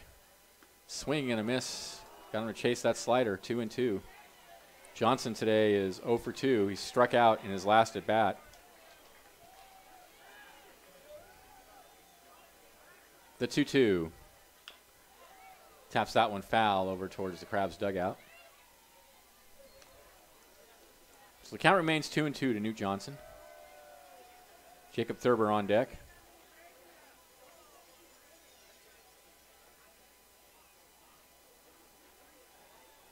Here's the pitch. Swing and a miss, got him.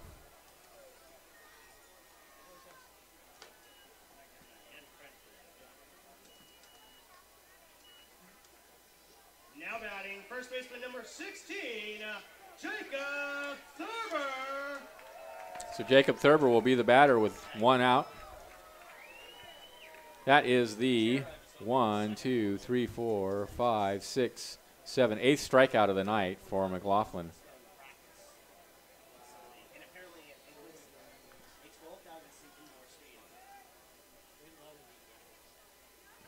Here's the pitch. Fastball is in there for a called strike at the knees. It's 0-1. Thurber 1 for 2.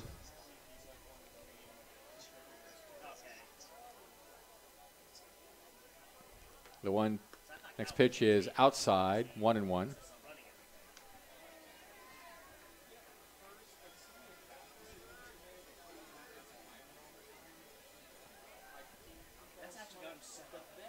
Here's the 1-1. Grounded over to first base.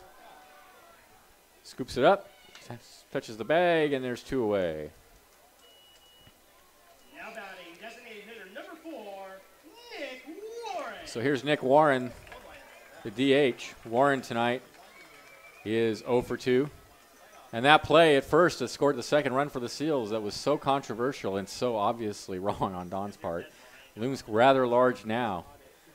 The Crabs trailing 2-1. Here's the pitch. Taps it foul at the plate. The game that had been won by the Lions could have kept Calvin Johnson.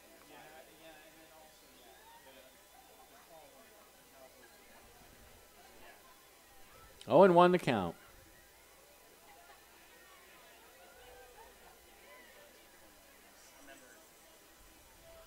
The entire NFC East doing terrible last year. The Cowboys finished last. It's the best line.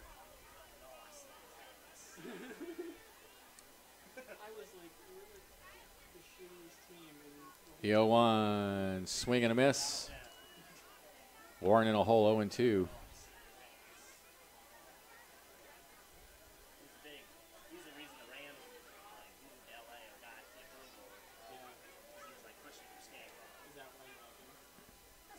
And the next pitch is in the dirt, 1-2.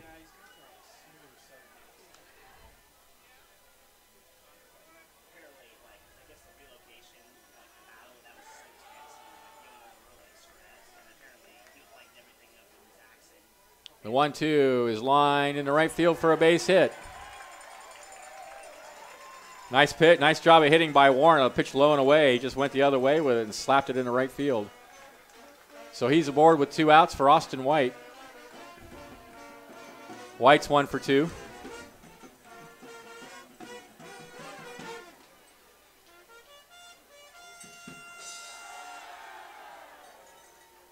Coming to the plate, center fielder number 9, Austin White.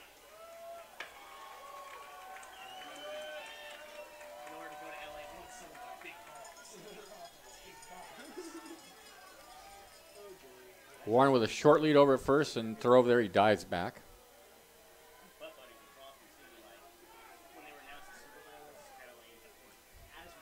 McLaughlin looks in for the sign. Now he sets. And the pitch. Slider on the outside corner for a called strike. 0-1.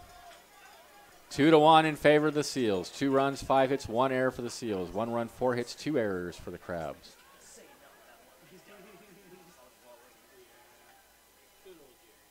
And the pitch.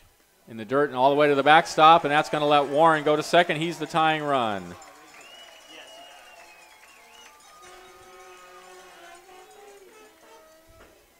So 1-1 to White.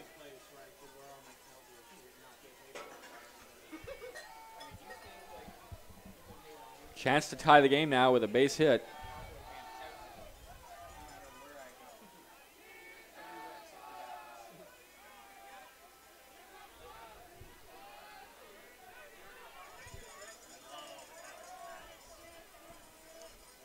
The 1-1 pitch.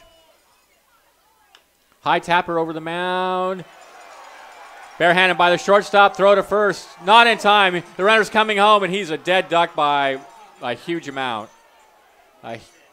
So White aboard on the air. Warren thrown out. Warren thrown out 3-2 to end the inning. The Crabs get a run on the home run by Denholm. They trail 2-1. This is Crabs Baseball, 1480 KGOE.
All right, welcome back to the ballpark. So an exciting end to the bottom of the 7th. Austin White, an infield single and a brilliant play by Dakota Connors, the shortstop, to barehand and throw to first, but not in time to get White. And then on the play,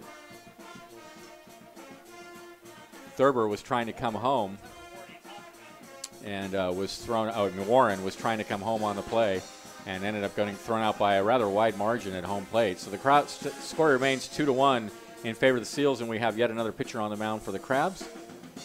This is 24. This is Jake Gomez on in relief of Reed Fandenstein. Gomez comes into the game with a ERA of 5.11, an 0-1 record, 12 1/3 innings pitched in relief, 14 hits, 7 earned runs, 4 walks, and 8 strikeouts. So Dakota Connors will be the hitter. He's 0 for 3.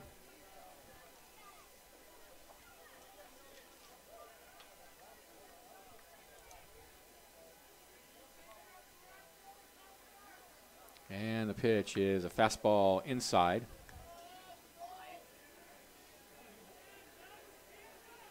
Gomez, sidearm, right-handed pitcher.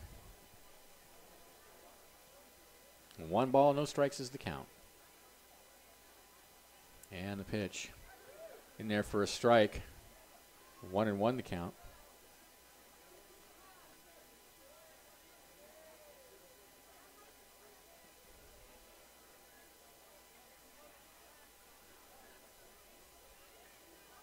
The 1-1 is a high tapper back to the mound. Gomez has it. Throw to first is wide. That'll be an infield hit for Connors. Now pitching for the Crabs, number 24, Jacob Gomez. Swinging bunt, and it bounced high in the air. Here's going to be a pinch hitter now for Segovia. This is number 35, Drew Mount.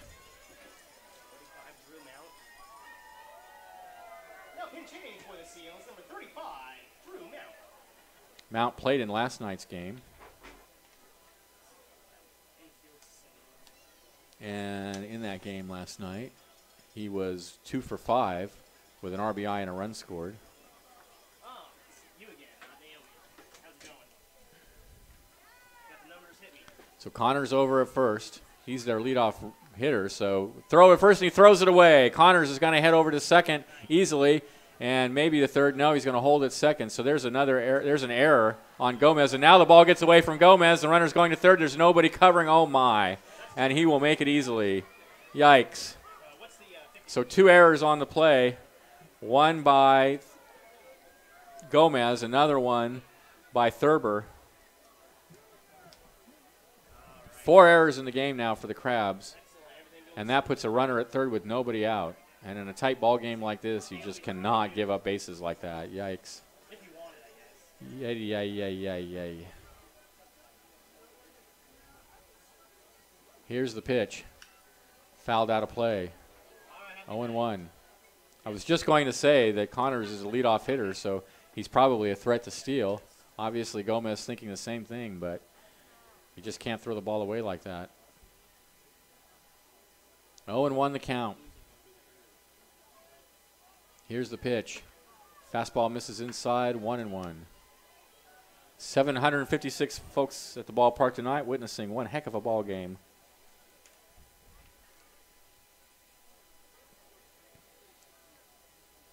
Crabs infield all the way in on the grass. There's a line drive into center field. That's going to score the run easily. Over to get it is Cirillo. Throw back in, so an RBI single for Mount. And it's 3-1 now in favor of the Seals. That's a big run here in the 8th inning.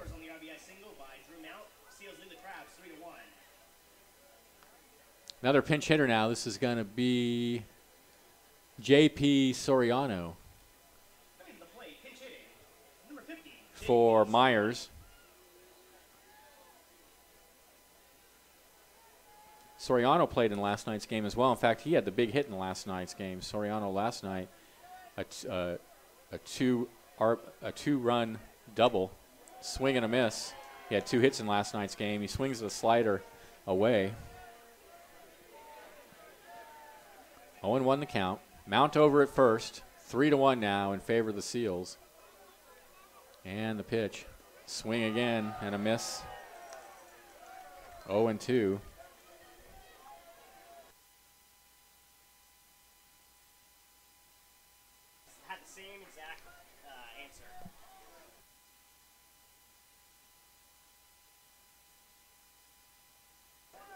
Here's the 0-2. Check swing. Did he go around? Nope. He almost did. That was the same pitch. Slider away. I suspect he's going to see it again. 1-2 the count. Here's the pitch. Called strike 3 on the inside corner. Nice pitch. 1 out.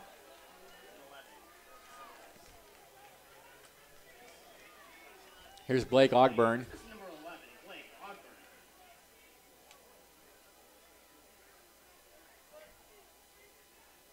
So the Crabs now in serious danger of getting swept by the Seals. Runner goes. The pitch is in the dirt. The throw down to second is in time. Mount caught stealing. It took the umpire out there a few seconds to make the call, but out is retired. Mount is retired.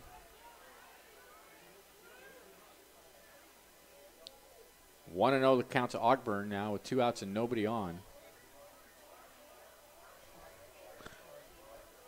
Here's the pitch. Slider on the outside corner, 1-1. Gomez has got that slider working tonight. Looks pretty good. 1-1 the count.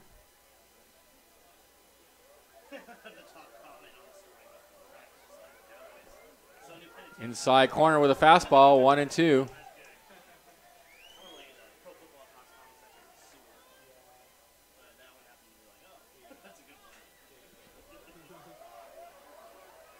And the 1-2. Line foul. Wide of first base. We have a left-hander warming up in the Seals bullpen. And looks like a right-hander warming in the Crabs bullpen.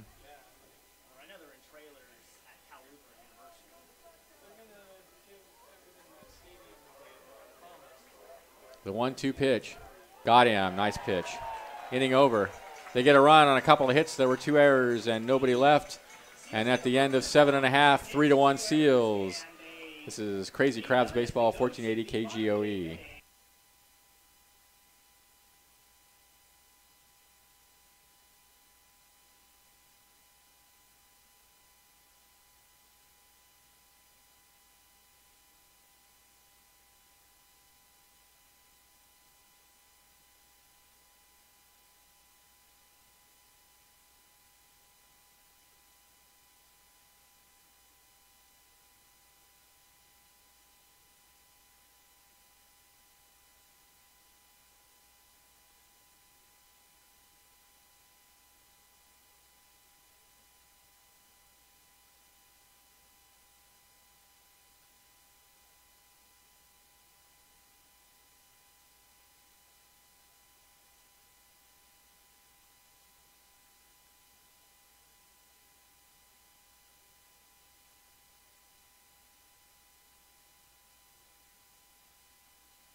We have a new pitcher on the mound for the Seals, left-hander Matt Esparza,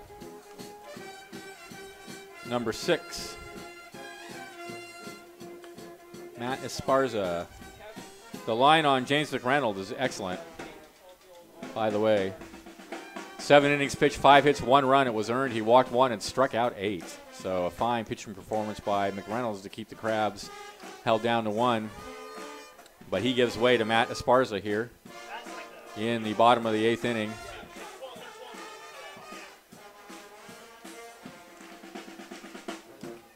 It'll be Cirillo, Hamilton, and Pozos scheduled to bat for the Crabs, trailing 3-1. 3 runs, 7 hits, 1 error for the Seals. 1 run, 5 hits, 4 errors for the Crabs. They have been egregious errors, 2 of them at least. 2 by Pozos on 1 play, and then 1 by Gomez, and 1 by Thurber on the same play.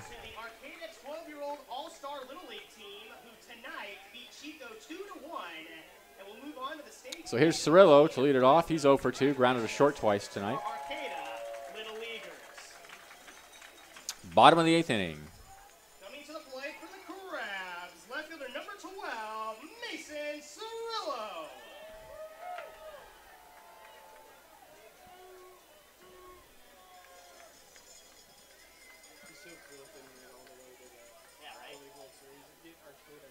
Here's the pitch to Cirillo, and it's a fastball in the dirt.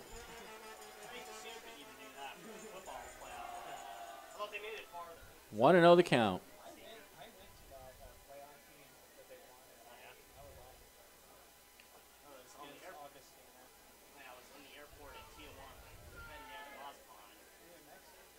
The 1-0 fastball is in there at the knees for a called strike.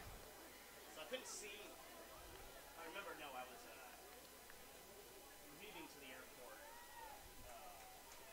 1-1 the count. I didn't have that great internet, so I was checking the score. Yeah, it was going bad. Well, as soon as I saw the team error facing, I was like, Next pitch misses down and away, 2-1.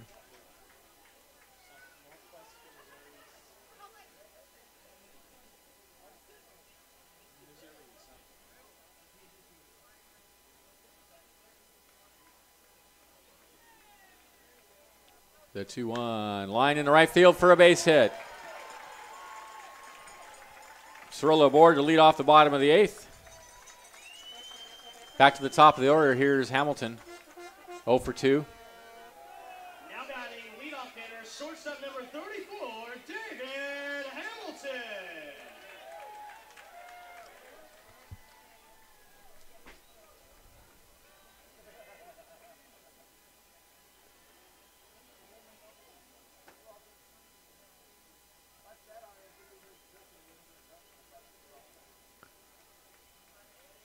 And the pitch to Hamilton is a breaking pitch that misses high and outside. Cirillo over at first. 1-0 the count to Hamilton. Matt Esparza on the mound for the Seals. He sets and deals outside again, 2-0.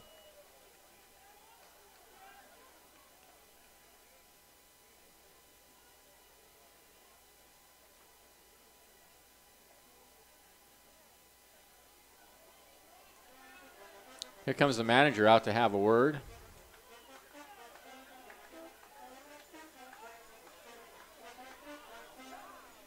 A rather slow walk out to the mound.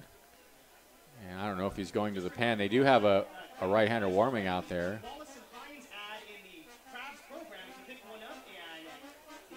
But it looks like he's going to stick with Esparza.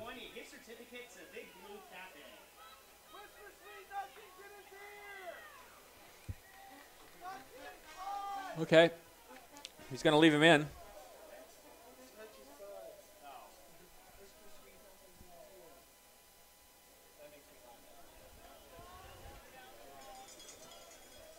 Back to the action now.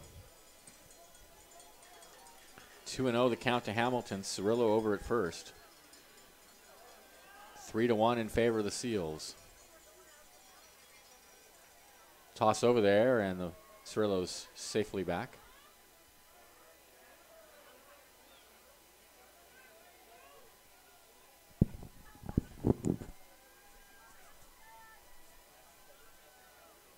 Here's the pitch. Slider catches the outside corner at the knees for a called strike, 2-1.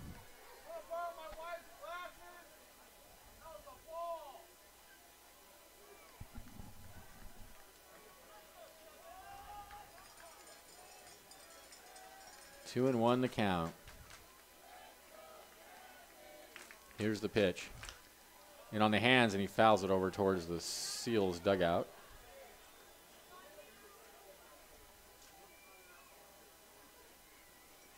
Two balls, two strikes to David Hamilton. Mason Cirillo over at first.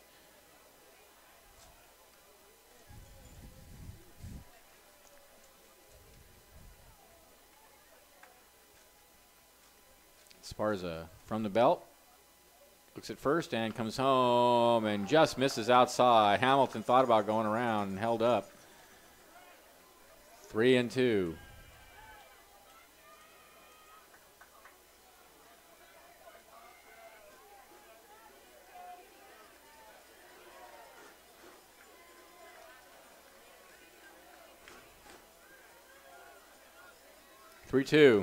Oh, just missed, I guess, high or inside. I don't know, but the Crabs will take it. Runners on first and second now with nobody out for Brian Pozos. Here comes the manager, and that's going to be it for Esparza. So a quick outing for Esparza. Couldn't get anybody out. The single to Cirillo and the walk to Hamilton, and he's gone.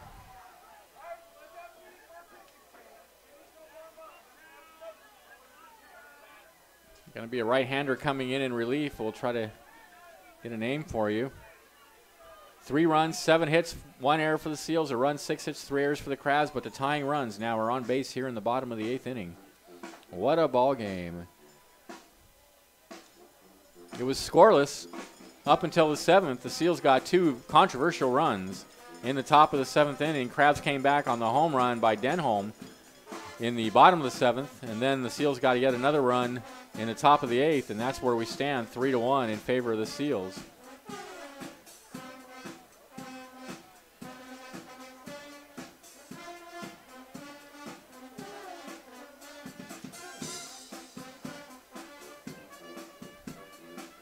So the new pitcher, we don't know yet who it is. He is a right-hander. We're still looking for a number. Do we get a number on the new pitcher? Do we have any idea who this guy is? Anybody looking? No. Okay. Number 55, I think.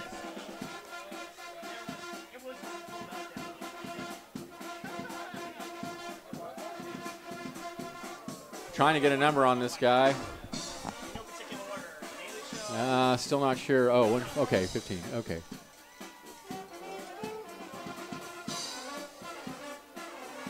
Number 15. Blaze Hastings. Blaze Hastings is the new pitcher for the Seal.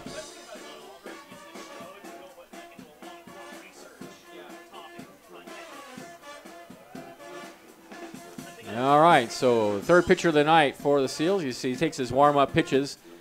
Here's where we're at. Cirillo's out at second. Hamilton's at first for the Crabs. Pozos the hitter tonight. He is 0 for 3.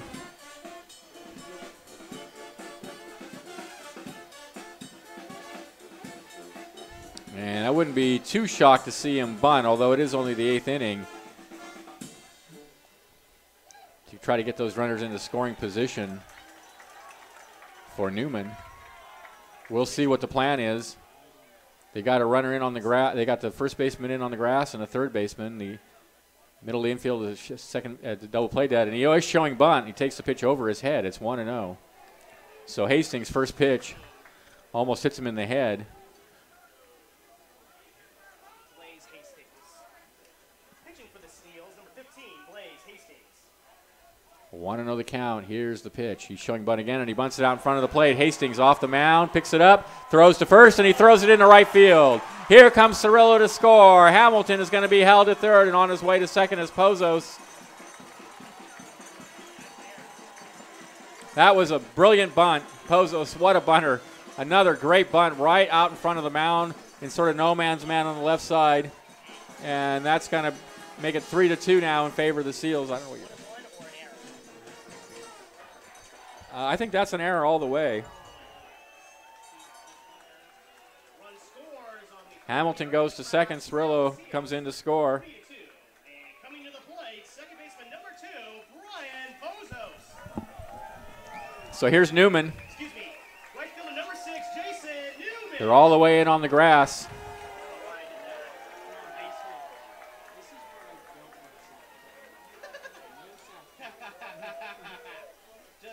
And the first pitch, fastball high and tight, 1-0.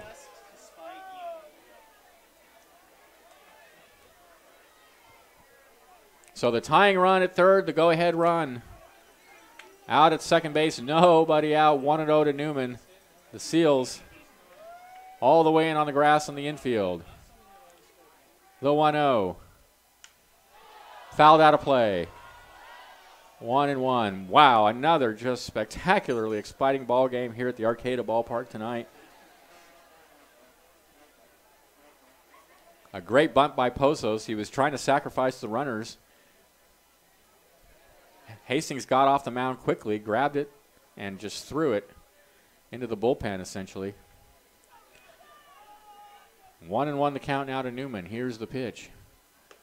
Ooh, misses high with a breaking pitch, 2-1. Boy, he's lucky he missed as high as he did because that was right out over the plate. 2 balls, 1 strike to count. Hamilton at third, Pozos at second. Here's the pitch. Breaking pitch misses inside, 3-1.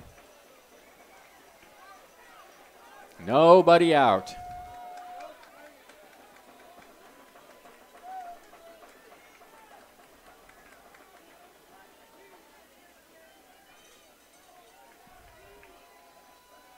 Three and 1 to count. Newman waits. Hastings deals.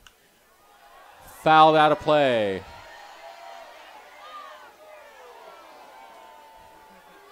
So we'll do it again, 3-2.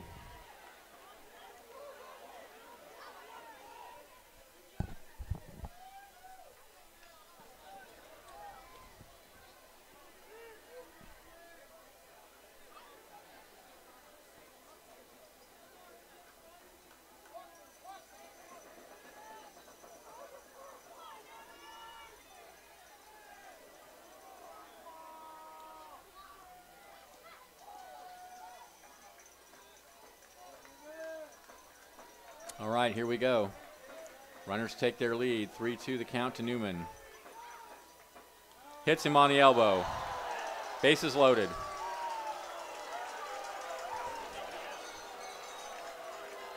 Logan Denholm will be the hitter. He's homered tonight. Here comes the manager of the Seals out to home plate, and he's gonna argue that Newman let that ball hit him, because Newman pulled this the other night. He just kind of stuck his elbow. I think it was last night, just kind of stuck his elbow out in front of a pitch that was close, and he did it again just now.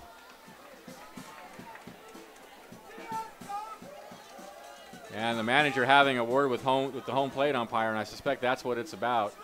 It's not going to change anything. The bases are loaded with nobody out for Logan Denholm.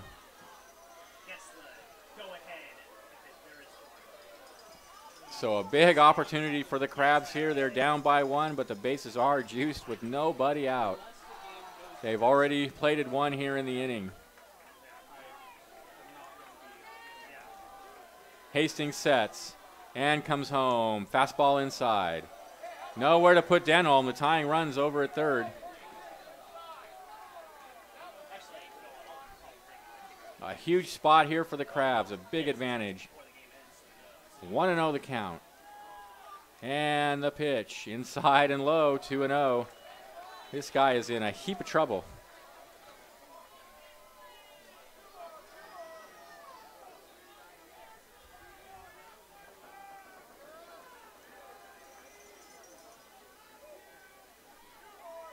Two-0 pitch.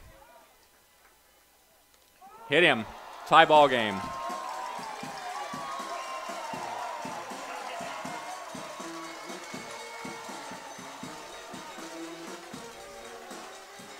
Right on the elbow, second hit batter in a row.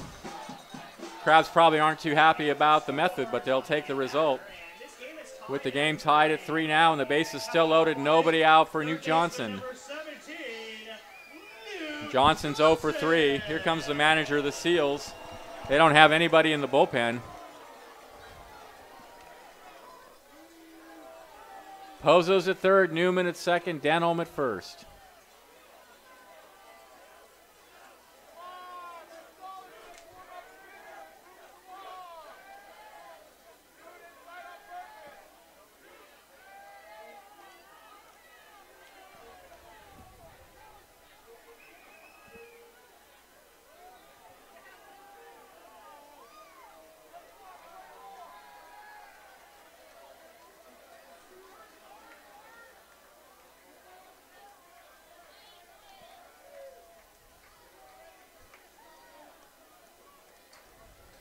All right, here we go. Infield in on the grass. Pozo's at third, Newman at second, Denholm at first, nobody out. Here's the pitch. High in the air to shallow left field. Probably not deep enough to score the run. The left fielder coming in, and now he has it. And that'll be out number 1. So Johnson unable to get the go-ahead run home there. And that's a big out for the Seals. First baseman number 16, But now they got to deal with Thurber, who is arguably the Crabs' best home run hitter this season. A right-hander bearing down in the Seals bullpen. Crabs have tied the game here in the 8th inning.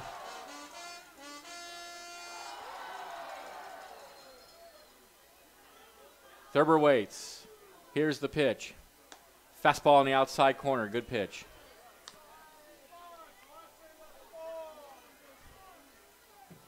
Oh, and 1 the count. Middle of the infield is a double play depth. They're in at the corners. Here's the 0-1. Misses away with a fastball, 1-1.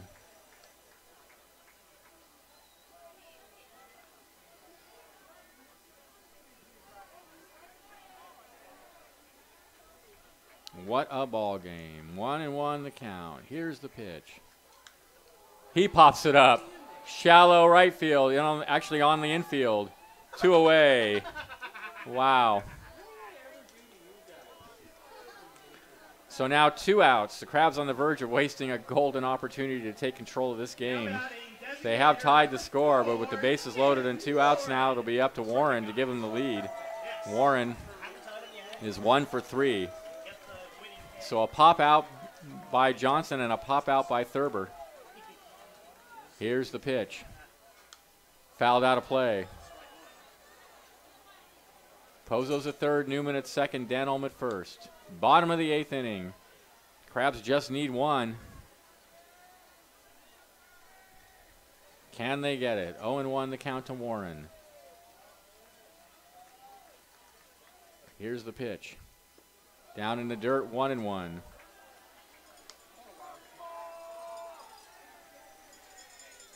Both bullpens are active. 1-1 the count. Oh, a beautiful breaking pitch right over the heart of the plate for a called strike, 1-2. Boy, that had a hump on it. So Warren in a hole, 1-2 now. Runners take their leads. Here's the pitch. Out of play.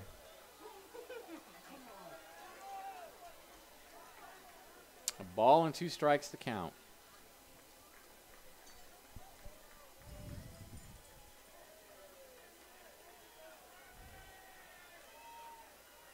Hastings gets the sign. Now he sets. And comes home. Swing and a miss. Got him. Inning over. Crabs get a couple of runs on a hit. There was an error and 3 left. They've tied it at 3 in the bottom of the 8th. This is Crabs baseball, 1480 KGOE. We are tied at 3.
A great game at the Arcata Ballpark. A new pitcher on the mound for the Crabs. It's Austin Ragsdale on in relief of Jake Gomez. Ragsdale comes in with a 1-0 record, an ERA of 1.47. This is his 13th appearance.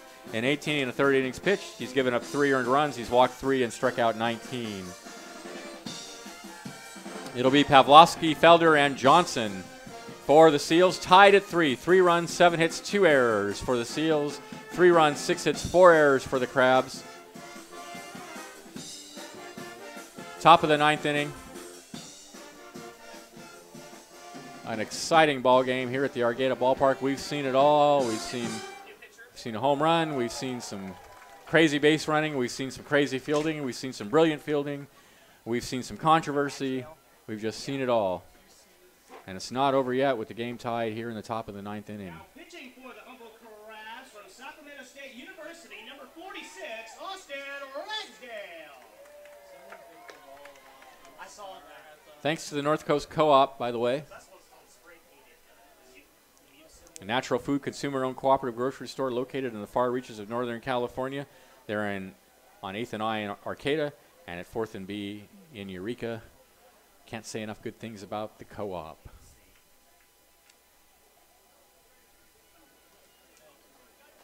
So it's going to be Ragsdale against Pavlovsky to start it off here in the top of the ninth. There's some kind of conversation out on the mound. He's having trouble with his glove, it looks like, so they're out trying to repair his glove. Mike Jenkerson will pinch hit for Pavlovsky.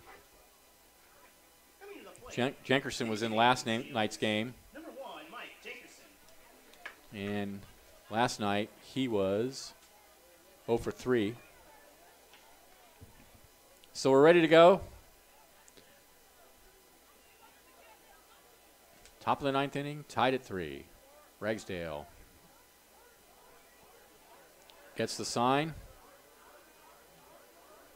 and comes home. Fastball, Hopper over the mound, Hamilton over to get it. Throw to first, 1 away, nice play. So 1 pitch, 1 out in the ninth. Coming to the plate, second baseman number 5, Alex. Krabs had a couple of chances last night, same thing, couldn't get the big hit. Correction, pitch hitting for Felder, number 4, Marcus. Marcus Williams will be the pinch hitter for Felder. And he takes a fastball in the outside corner.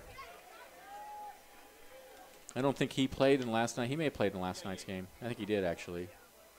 He was the third baseman. He scored a run, but he was 0 for 4. He takes another pitch down and away. It's 1-1. 1 out, nobody on, top of the ninth inning. And the pitch. Grounder on the hole on the right side and through for a base hit. So Williams aboard. Here's Johnson, or at least it's scheduled to be Johnson. Yep, Austin Johnson. 1 for 3 with an RBI single. Austin Johnson.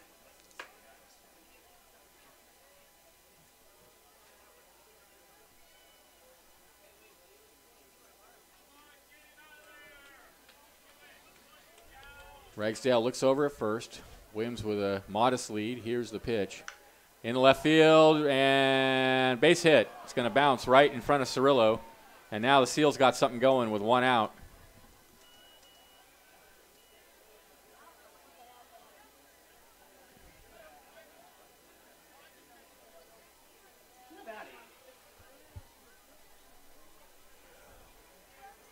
Here's Moise Lopez, third baseman. Lopez tonight? Nope, it's not Lopez. It's going to be a pinch hitter. Yet another pinch hitter, Paul Kunst for Lopez.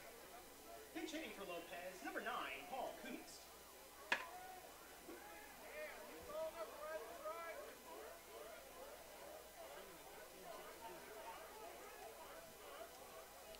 Here's the pitch.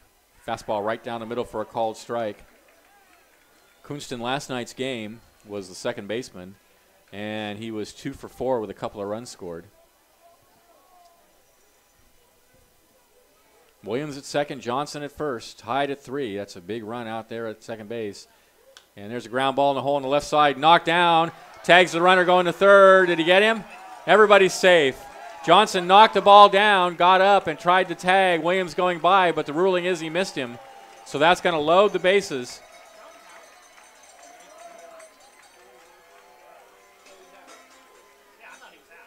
No, he is out. You called him out. Okay. Not going to load the bases. He gestured that he was safe.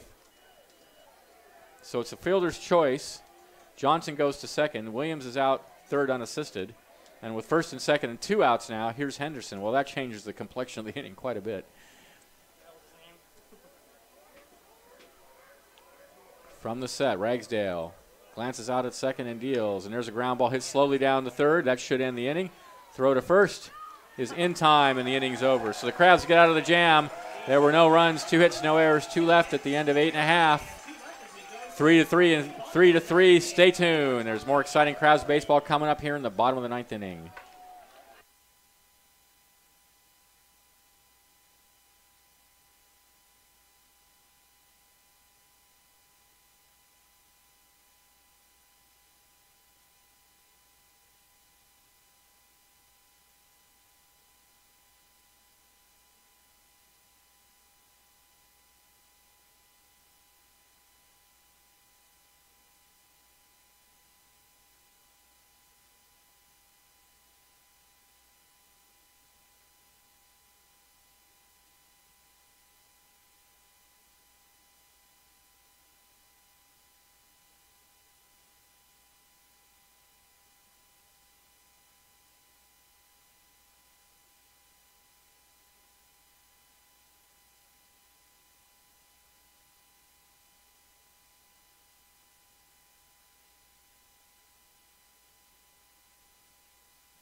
Welcome back to the ballpark. Bottom of the 9th inning. Crabs need 1 to win it. White, Cirillo, and Hamilton will bat against Blaze Hastings. Crabs had the bases loaded, nobody out in the bottom of the 8th inning and couldn't get the run across. Johnson popped out, Thurber popped out, and Warren struck out.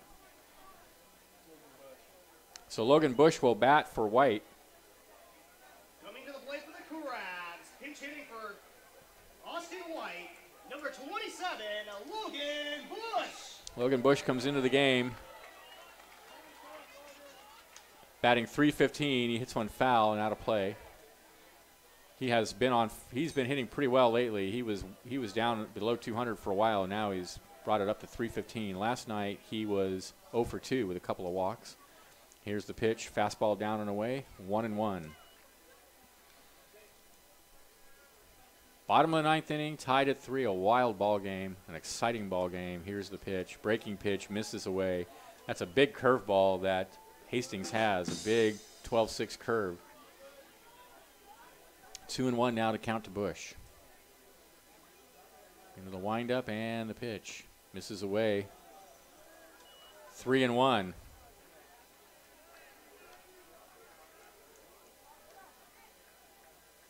Hoke is going to be real sorry he didn't come to these games this week. 3-1 pitch. Ball 4, the winning run is at first.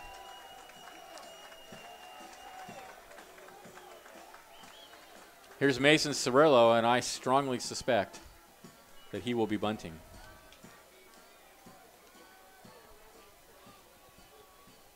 Now batting, left fielder number 12, Mason Cirillo. Bush takes his lead. Here's the pitch. He bunts it foul.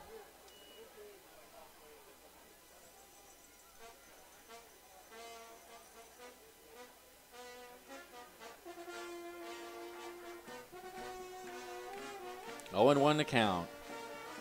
Big spot here. Cirillo just has to get the bunt down. 0-1. Hastings looks in for the sign. Glance at first, and the pitch. And it gets away from the catcher all the way to the backstop. He can't find it. Bush is going to go to second. That's huge. That is huge. The wild pitch puts Bush in scoring position with nobody out. And now, with a count 1-1, Cirillo doesn't have to bunt. And a base hit probably wins the game for the Crabs. Whoa, what a ball game. Now here comes the manager of the Seals. I don't know if he's going to make a change or he's just gone out to have more conversation.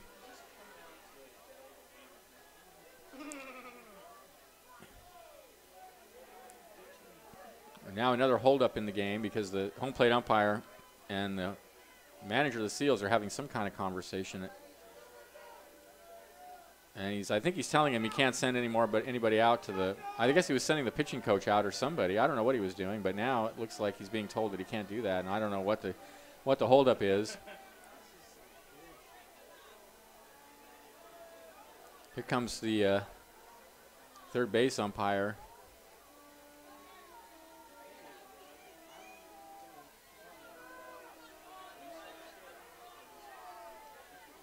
And now here comes Eric Ciccone to figure out what's going on. I have no idea what this is about. It sure has taken a while, whatever it is. Now here comes Don Holfacker in to figure out what's up.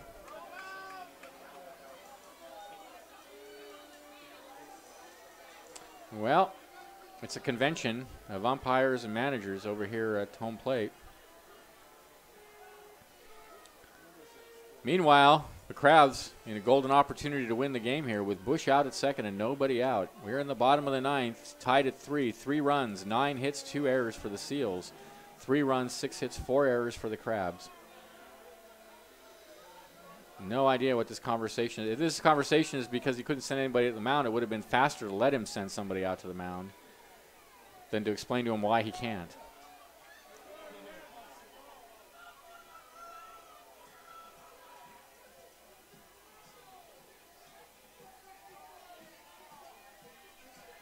All right. Now they're going to let him go. Now they're going to let the pitching coach go out. I don't know what. They're gonna all that conversation about whether he could go out to the mound. Yikes.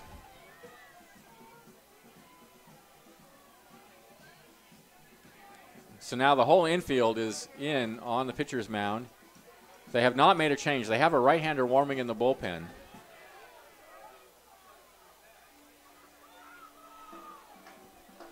I don't know if they're just wasting time to get him ready. It's a little late for that with the winning run out at second.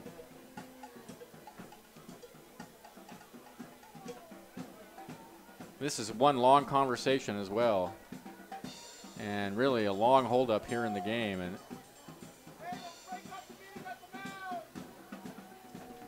all right, here we go. Finally, but now Giacone is having a conversation with the same two umpires behind home plate, and he looks rather unhappy. And he's gesturing, pointing in their faces, and he's not happy about what's going on either. Who knows what's going on? All I know is that nobody seems happy about it, whatever it is. All right, here we go.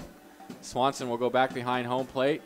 Cirillo will be the hitter with Bush out at second. Krabs looking for a walk-off. Here we go. Hastings looks out at second. And fakes second. Steps off.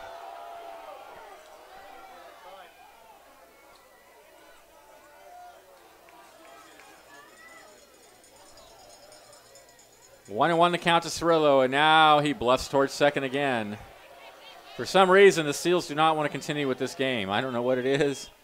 They're worried about the inevitable or what.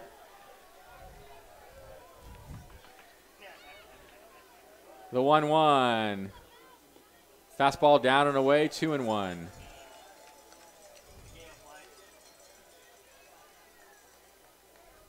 Really no good reason not to walk Cirillo. Strategically, it sets up an out at every base except home. His run is irrelevant if Bush scores. 2-1 the count. Swing and a miss. He chased that one. 2-2.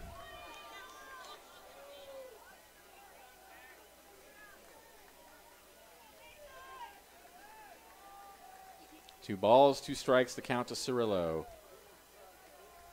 And the pitch. In the air to left center field. That is going to be caught by the center fielder. One away. Here's Hamilton. Shortstop number 34, David Hamilton. Cirillo hit it well, but Austin Johnson right on it.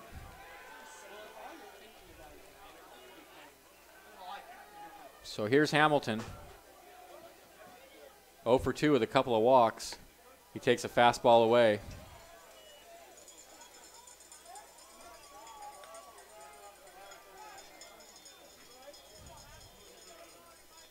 If it were me, I would just walk Hamilton outright. They're not going to do that. They're going to pitch to him or maybe around him. I don't know. Another fastball away. 2-0.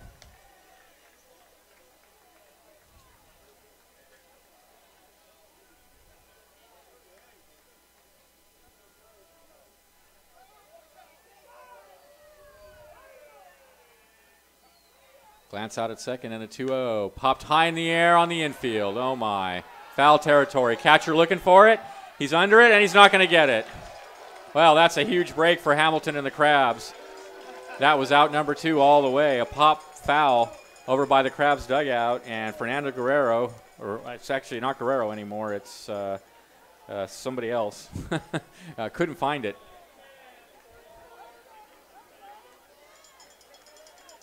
Henderson. So another chance for Hamilton. Let's see if the Crabs can make good on it. Here's the pitch, and he fouls it out of play. 2-2.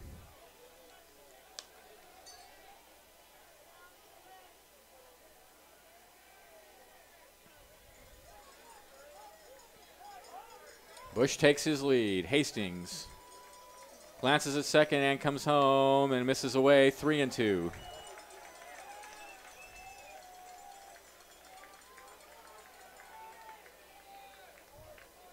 A thrilling ball game here at the Arcata Ballpark. Wow. 3-2 the count. Here's the pitch. In the center field, it's going to drop. Here comes Bush. He's coming around third. The throw's coming home, and the Crabs have won it 4-3. An RBI single for David Hamilton, his second walk-off hit of the week. What a ball game. And the Crabs mobbed David Hamilton out at second base. It was just a little looper ride over second, but it was enough to score Logan Bush with the winning run. Oh, my.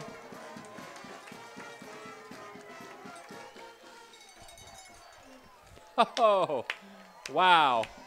What a ball game. That was, I don't know what to say. I'm speechless. Another great ball game.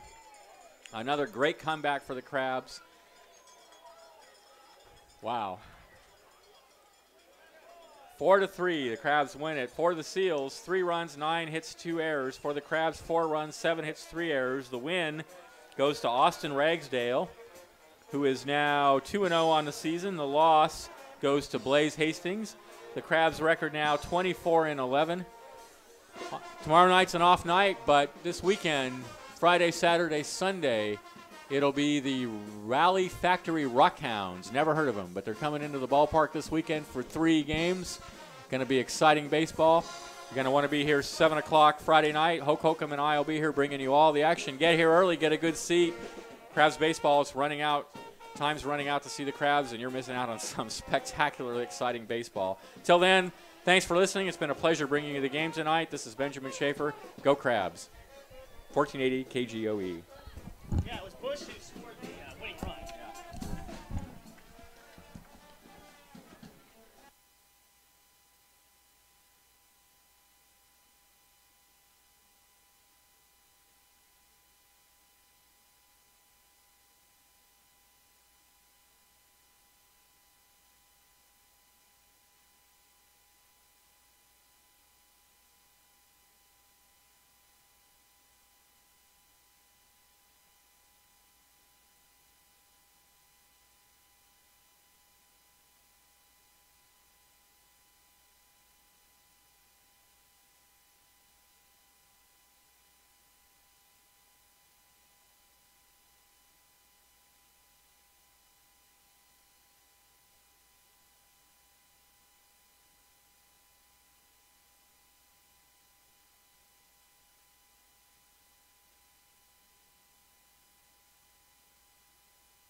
And welcome back to the Arcata Ballpark. What an exciting game that was, as the Crabs once again, and we should just call them the comeback. After the comeback they've had the last couple of nights, although they did lose last night, but over the past couple of weeks we've seen them come back from plenty of deficits, and tonight, much the same way, as they win 4-3 on a walk-off base hit by Austin White, as the Crabs... Call them the comeback Crabs if you want, as they just never give up. They were trailing by 2 runs going into the 7th inning. They were down 2-0, cut it to 1. The score was then 3-1 in the 8th inning. Going into the bottom of the 8th inning, the Crabs got 2 to tie it up, and then in that 9th inning, able to get that 1 run in to beat the San Francisco Seals by a score of 4-3. And give credit to David Hamilton for that game-winning base hit, and they do give him an RBI for it. I wasn't sure if they had an error on the bobble out in center field on that play, but it would have been a play at the plate regardless, so because of that, David Hamilton gets an RBI as he gets the walk-off single here in the bottom of the 9th inning to give the Crabs the winning run. Crabs also got couple of other runs earlier, although again they had to come back each time in order to do it. Logan Denholm sent one onto the 101 freeway. That was the first run the Crabs got back in the 7th inning, and then the Crabs picked up 2 more after Mason Sorrell led off with a single. David Hamilton then walked. Brian Pozos then reached on an error, and that allowed the first run, Mason Sorrell, to come in because of that error at third base. Couple of hit batters in a row. Jason Newman was hit by a pitch that loaded the bases, and then Logan Denholm, with the bases loaded, also took one for the team, and that was the third and tying run that set up the Crabs to basically take things over in that 9th inning and get the walk-off on David Hamilton's RBI single. The San Francisco Seals got 2 of their runs in the 7th inning. A leadoff double by Blake Ogburn was then cashed in on a single by Jacob Ravlosky. As Ravlosky hit a base hit, or hit an infield single over to second base, Pozos had a problem with it and then tried to throw home to the runner, Blake Ogburn, coming in from second. The throw went wide. Not only did that allow the run to score, that allowed the initial batter, Jacob Pavlovsky, to make it all the way to third base on, after that, again, what was an infield single, throw home went wild, and he was able to make it all the way to third after the run scored. Austin Johnson, 2 batters later, then came up and hit an RBI single to drive in Pavlovsky, and that was the second run of the game for the San Francisco Seals. And then in the 8th inning, they got their third and final run. Dakota Connor led off with a base hit, and was able to advance to third on a throwing error by the pitcher at the time for the Crabs, Jacob Gomez. As Logan Bush coming in, okay, he scored the guy who scored the winning run for the Crabs, just now stepping into the booth here. Thank you for joining us, Logan, as I'm going to call you guys the comeback Crabs from now, right? As I can't count how many times that you guys have faced a deficit but then rally back to win. But I think this is the latest point in the game that I think you guys have done so. You guys would maybe fall behind a few runs early, then come back. But this time, your backs were against the wall, even as late as the 8th inning, and were able to come back and win it in the 9th. So, yeah, thanks for having me. Yeah, Hamilton should be up here right now, too. I mean, game-winning hit. I mean, that guy, he's been clutch for us. So, seeing a kid come straight out of high school and being as productive as he is for the Crabs is something we don't see very often. So from your perspective, what's that been like? Oh, man, it's good to see. I mean, a young kid like himself, he's got a bright future ahead of him. Him and Reynolds, guys coming out of high school, and they're seeing pitching that's mid-80s to high 80s, see a guy low 90s. But, yeah, they've definitely transitioned to the college level pretty well here this summer, so it's been nice to see. So I know they had 3 different pitchers in, but the first pitcher – James McReynolds was absolutely fantastic, but eventually you guys were able to get to their pitching stuff. You even got a run off him initially in the 7th inning. So what adjustments did you make in seeing what he threw and that you were able to kind of get a little success later on in the game against him? Well, I was just... Yeah, you were the pinch hitter. Yeah, that's right. I filled in, so I didn't see that guy, but he looked like he was mixing up pitches well. Our guys, they were on him, but just missing. So, I mean, that's going to happen sometimes. But, yeah, it just seemed like we kind of locked down. We locked in late in the game there and finally just knocked the run in, got back into it. I'm just curious to know, and oftentimes it is spoken of, being a pinch hitter is one of the hardest jobs in sports because you're on the bench kind of cold, haven't been really moved around a whole lot all game, and then you're facing a guy who's throwing upwards. I mean, even the slowest pitchers throw 85 or faster regardless. And Right. coming in and having to face after not really moving much the whole game, what's that like? I mean, it has its ups and downs. As far as, like, your body, I mean, you get ready. We're young still, so we get warmed up, and we get out there, and you go out there and give it all you got, So it's not too bad. You just kind of go up there with a lot of confidence, knowing that, you're in this situation for a reason, so might as well go up there and make the most of it. And I know how deflating it can be to have a long winning streak come to an end as it did last night, but it seems, though, I mean, throughout this game really never got out of hand. Even though you were behind by a couple of runs, it was 0-0 going into the seventh. Even after, in the bottom of the seventh, you're only down by 2, and we're able to basically have a chance to come back. So losing a game that snapped a long winning streak. Yeah. And coming back the next day and still playing well against that same team who really showed you how talented they can be. How were you able to guys get refocused and bounce back like you did? Well, I think for the pitchers, I mean, they get to come out here, and after a 10-game win streak, they get some pitchers BP on the field. So I think they're hungry after that again. As far as us as position players, we're coming out here every day. It's towards the end of the summer, and some guys are, we're getting a little tired or whatever, nicks and bruises, but we're coming out here every day to get our work in. Doesn't matter. I mean, we lose 5, win 5. Like, every day is a day to come out here and get better.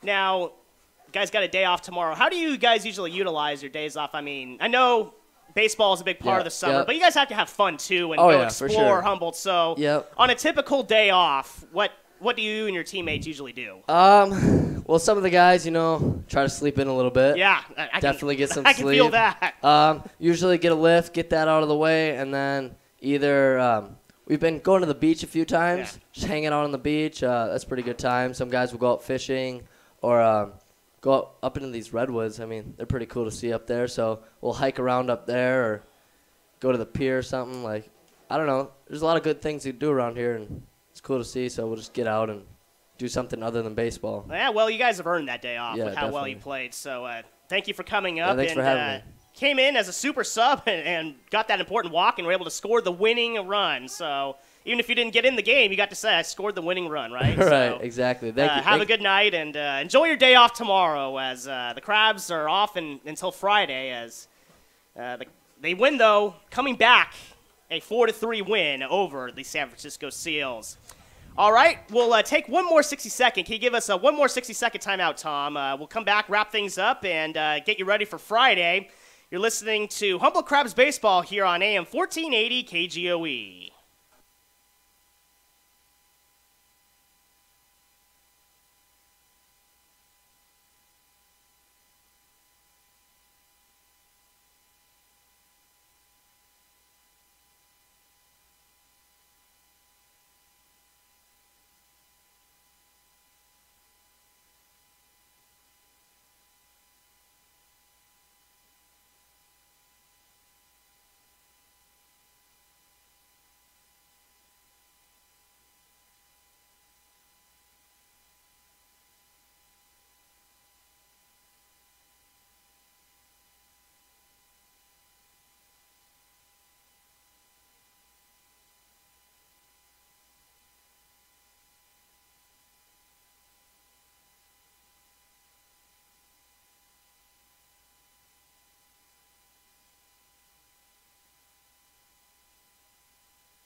And welcome back to the Arcata Ballpark, where the Crabs yet another come from behind win. We should call them the comeback Crabs, really. A couple of years ago, we called them the cardiac Crabs because every game that seemed that they won was within, 1 or 2 runs. But this year, it seems like when they win, it's after trailing by a bit earlier in the game, and it just seems like they've got no quit in them, and they're able to really get the rallies, get the key base hits, and string them together necessary to be able to overcome whatever deficit's been thrown their way, and they've done it yet again, overcoming a 2-run deficit late. In the bottom of the 7th inning, they were down by 2 runs, and even in the bottom of the 8th, they were also down by 2 runs, but didn't matter how late in the game it was. They're able to still remain composed at the plate and come back to win 4-3.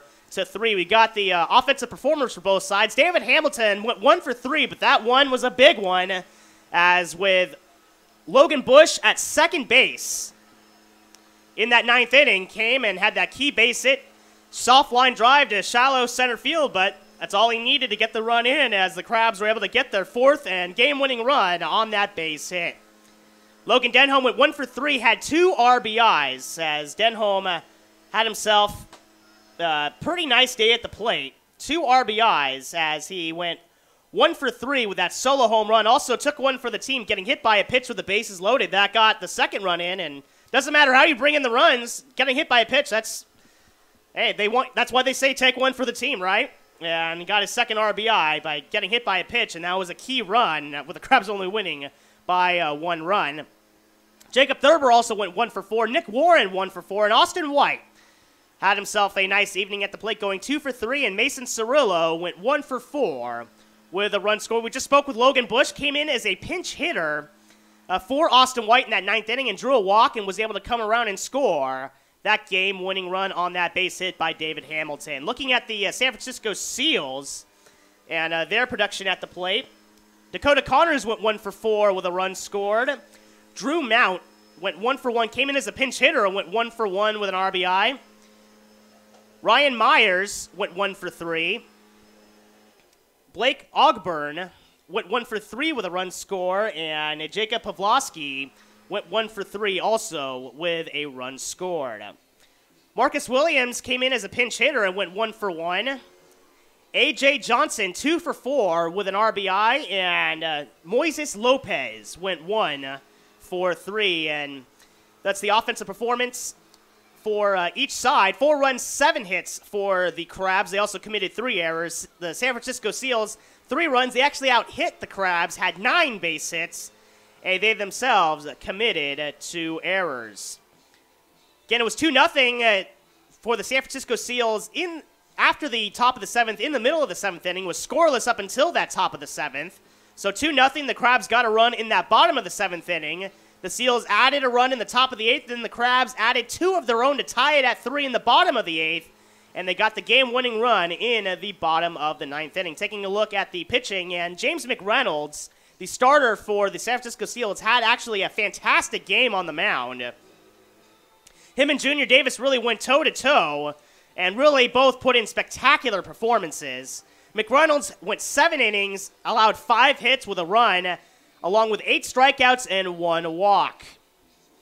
Taking a look at the relief corps going down the box score, as Matt Esparza didn't record an out in that 7th inning, just allowed a base hit, 2 runs plus a walk, so pitched to 2 batters and was not able to get either of them out. And then coming in to close out the game the rest of the way was Blaze Hastings. He allowed 1 run on 1 hit along with a strikeout and a walk, so 1's all across in an inning and a third. The local boy for the Crabs, the local boy, Junior Davis out of Hoopa, went 6 innings, allowing 2 hits. Did not allow any runs, also struck out 5 and walked 1. Reed Fanenstein had an inning pitched, allowed 2 unearned runs on 3 hits with a strikeout. Jacob Gomez also allowed an unearned run in 1 inning on 2 hits with 2 strikeouts. And Austin Ragsdale picks up the win as he was the pitcher of record pitching that 9th inning, as he pitched a scoreless 9th inning, but he did allow 2 base hits. And that's the pitching performances by both the Seals and the Humboldt Crabs. The Crabs are off tomorrow, but Friday night they are going to be back in action as the Rally Factory Rockhounds, a team we haven't really seen before, but the Rally Factory Rockhounds, they're out of the Bay Area, and they'll be coming in for a 3-game series, Friday and Saturday at 7 o'clock, and Sunday at 12:30. Don't forget, Friday night is fireworks night. Yes, Friday night is fireworks night, as we will have our annual fireworks show out of center field that'll begin about 15 minutes after the conclusion of the game. And also a reminder, the left field picnic area is sold out. That has a private party going on, so the right field picnic area will be open. So it's opposite of how it normally is, where the right field picnic area is rented out, the left field's open. Well, Friday it'll be opposite, just so you're thinking of bringing your own chair and blanket for the outfield section. Go to right field on Friday instead of left, as left field will be sold out, but right field will be open. And 15 minutes after the conclusion of the game, we'll have our annual fireworks show. Fireworks launching from center field, so it'll be a spectacular thing to witness on Friday night if you didn't get enough fireworks on the 4th of July. Well, I'd like to wrap things up, say goodbye. I'd like to thank the San Francisco Seals and all their help in getting us the right information, and the Crabs as well. Also like to thank the boss of Bicoastal, Tom Seaborn, doing a fantastic job making us sound good on the air, and he is the head honcho over there at Bicoastal in Eureka, so he, better than anyone, knows how to make us sound good on the radio. And speaking for Benjamin Schaefer, this is Kevin Wyatt saying so long from the Arcata Ballpark, where the Crabs beat the San Francisco Seals by a score of 4-3. Again, Friday night, our next broadcast and the next Crabs game, as it'll be fireworks night. We'll be on the air for the game around 6:50. First pitch is around 7. If you're planning on coming to the ballpark to watch the game and then the fireworks show, gates will open at 6 p.m. And until next time, have a very pleasant good evening, everybody.